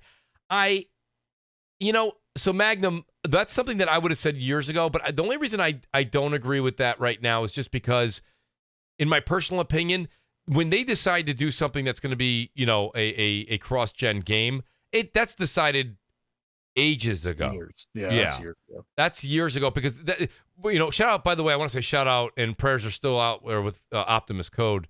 I really miss Code. I like tonight would have been a great night to have Code on the show. So I hope he's doing better and well. Really miss him. But he used to say all the time that, when you're talking about the level design and the way a game is created, that's all at inception. So in order for it to be available on a PS4 and PS5 at the same time, or an Xbox One and an Xbox Series X, it's something that has to be done at basically inception. So I don't think that that's necessarily the reason, Magnum. But I years ago, I definitely, before talking to developers and having them on the show and getting a better idea of the industry, I probably would have thought similar. So I can't blame you, Magnum. Alvin says, I just don't understand why people who don't use Game Pass fearmonger about its future so much. Like, why do they even care? Well, Alvin, that's a great question, too. And guys, by the way, I'm Bomber and BRAP and Forte, feel free to chime in, but I will say this much. I'll speak for myself. The reason I do is because I like to have a talk show. I like to have a diverse thought process on the show. I want people who are in favor of it. I want people who aren't. And I kind of like the back and forth. I've grew up listening to New York sports radio, and I'm a Mets fan. I know guys are, I'll take those sympathy cards whenever you want to send them. But even on the Mets channels that are owned by the Mets, well, they're generally bashing the Mets. So what I do is I like listening to shows where they actually do the back and forth on the topic that I love. I don't really see any sense in being like, it's great. Bomber, great. BRAP, great. Forte, great. Well, great. Let's move on to the next subject. So I like to have different discussions on what we're talking about. And I genuinely think that there's definitely going to be some really good things that come from Game Pass. And I generally think that there's going to be some things that change the industry. I won't say they're bad, but I will say that it will be industry changing because of this. Okay? We all have seen enough time machine, right? Or time traveling type of movies where even if you went back in time and moved a can of soda 4 inches to the left or 10 feet to the right, okay, it alters the way the future progresses. My point being is this will alter things. Will it alter things in a bad way? I'm not saying that. But I will say that you can't sit here and just say that it's altering it only in positive. You can't say that either. You have to be fair and meet me there. So, Alvin, I hope I answered your question. Absolutes. Do you guys have anything else to say on that? I mean, do you guys? I mean, it's. What do you feel, Bomber? I mean, BRAP. The only reason I'm going to Bomber first here is just because, you know, it's one of those things where I know in the shows that you're on, Bomber, you guys won't necessarily always go back and forth with this. Do you see the value in having a discussion on something that could be and is industry changing? Oh, for sure. I mean, we all know that's why it's talked about. That's why it's talked about on Twitter all the time. That's why it gets negative feedback. It gets positive feedback. It's something that's going to change. I mean, it literally has the potential of being the way gaming is consumed. And I mean, across the board. Is that going to be soon? We don't know. I mean, it could be 30 years down the road. Then it finally becomes where the service is the only way you can buy a video game. So, I mean, the way I look at it is that, yeah, it's good to talk about. Why not? I mean, absolutely. Yes, you're going to have people that absolutely love it, which, I mean, I personally, I like it. It goes good for me for my pocketbook. I mean, Bomber, if you don't mind, I want to piggyback on the word you just used there because me and you were in the exact same camp. You almost went to love, but you said, I like it. Yeah, I like it. I like it. So do I. But I don't know. The problem is you're not allowed to like it. You got to love it. Yeah, or you got to have to hate it. You got to love it or you got to hate it. That's the two. Well, yeah, you know what? You're right. You're allowed to do one or the other. You can't like it. That's right. You know just can't like it. If you like it, then you're a fraud or whatever you want to call it. And I like the way that you said that because you wanted to say love because you're like, I'm supposed to say love. But you went with your gut and your heart, and you said, I like it. I like it, too. I'll say love when Microsoft sends me a check. How about that? That's right. That's awesome. Bomber, great point. And then shout out to Mike here. He says, Microsoft training people to not buy games is as laughable as Netflix training people to stop renting movies. Well, they have stopped renting movies. I don't know anybody that rents movies anymore. So, Mike, actually, you've proved somebody's point somewhere. Yeah, I mean, I guess Redbox with that analogy, anyways, not necessarily the first part of it, but there's only one Blockbuster left, and it's in Alaska. Yeah, and Redbox is pretty much the only physical way now. Well, I got news for you. And they went digital already. I can't find a Redbox like a physical location anywhere where I live. We only have one that's somewhere. Maybe we do have one, but it's hidden. It's under a willow tree. Walmart still has it. I forgot. Do they? Okay. Yeah. All right. More of a Target person. I don't know how that happened. Yeah, same. No, same. You know, I don't know what happened.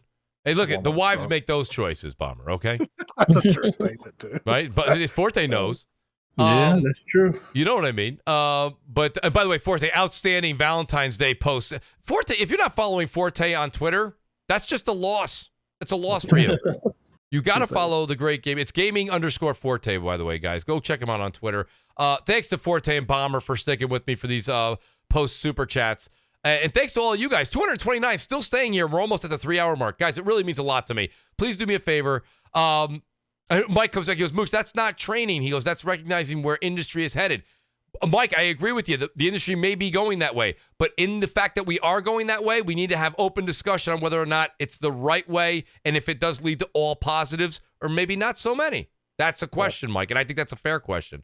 That being said, I will say this much, guys. We'll be back next Friday, 7 p.m. Eastern Time. And please, guys, go over to twitch.tv, Mooch TV. Check it out and replace the O's with zeros. Guys, it's going to be outstanding. We're going to be doing Horizon. We're doing Warzone. And yes, I am doing I'm preparing everything as we speak. I am starting Elden Ring next Friday, and we're going to go through Elden Ring together. So if you guys want to see Mooch die over and over again as we go through our Souls March together, please go over to twitch.tv/MoochTV, and instead of the O's, there's zeros. It's very simple, guys, just like it is here on YouTube and on Twitter. So, guys, go do that. Subscribe. Hit the follow button. Just hit a lot of buttons on the way out. And what I appreciate is seeing you guys next Friday at 7 p.m. Eastern Time. Until then, enjoy your games, and we'll see you next week. Peace out, everybody. Good night.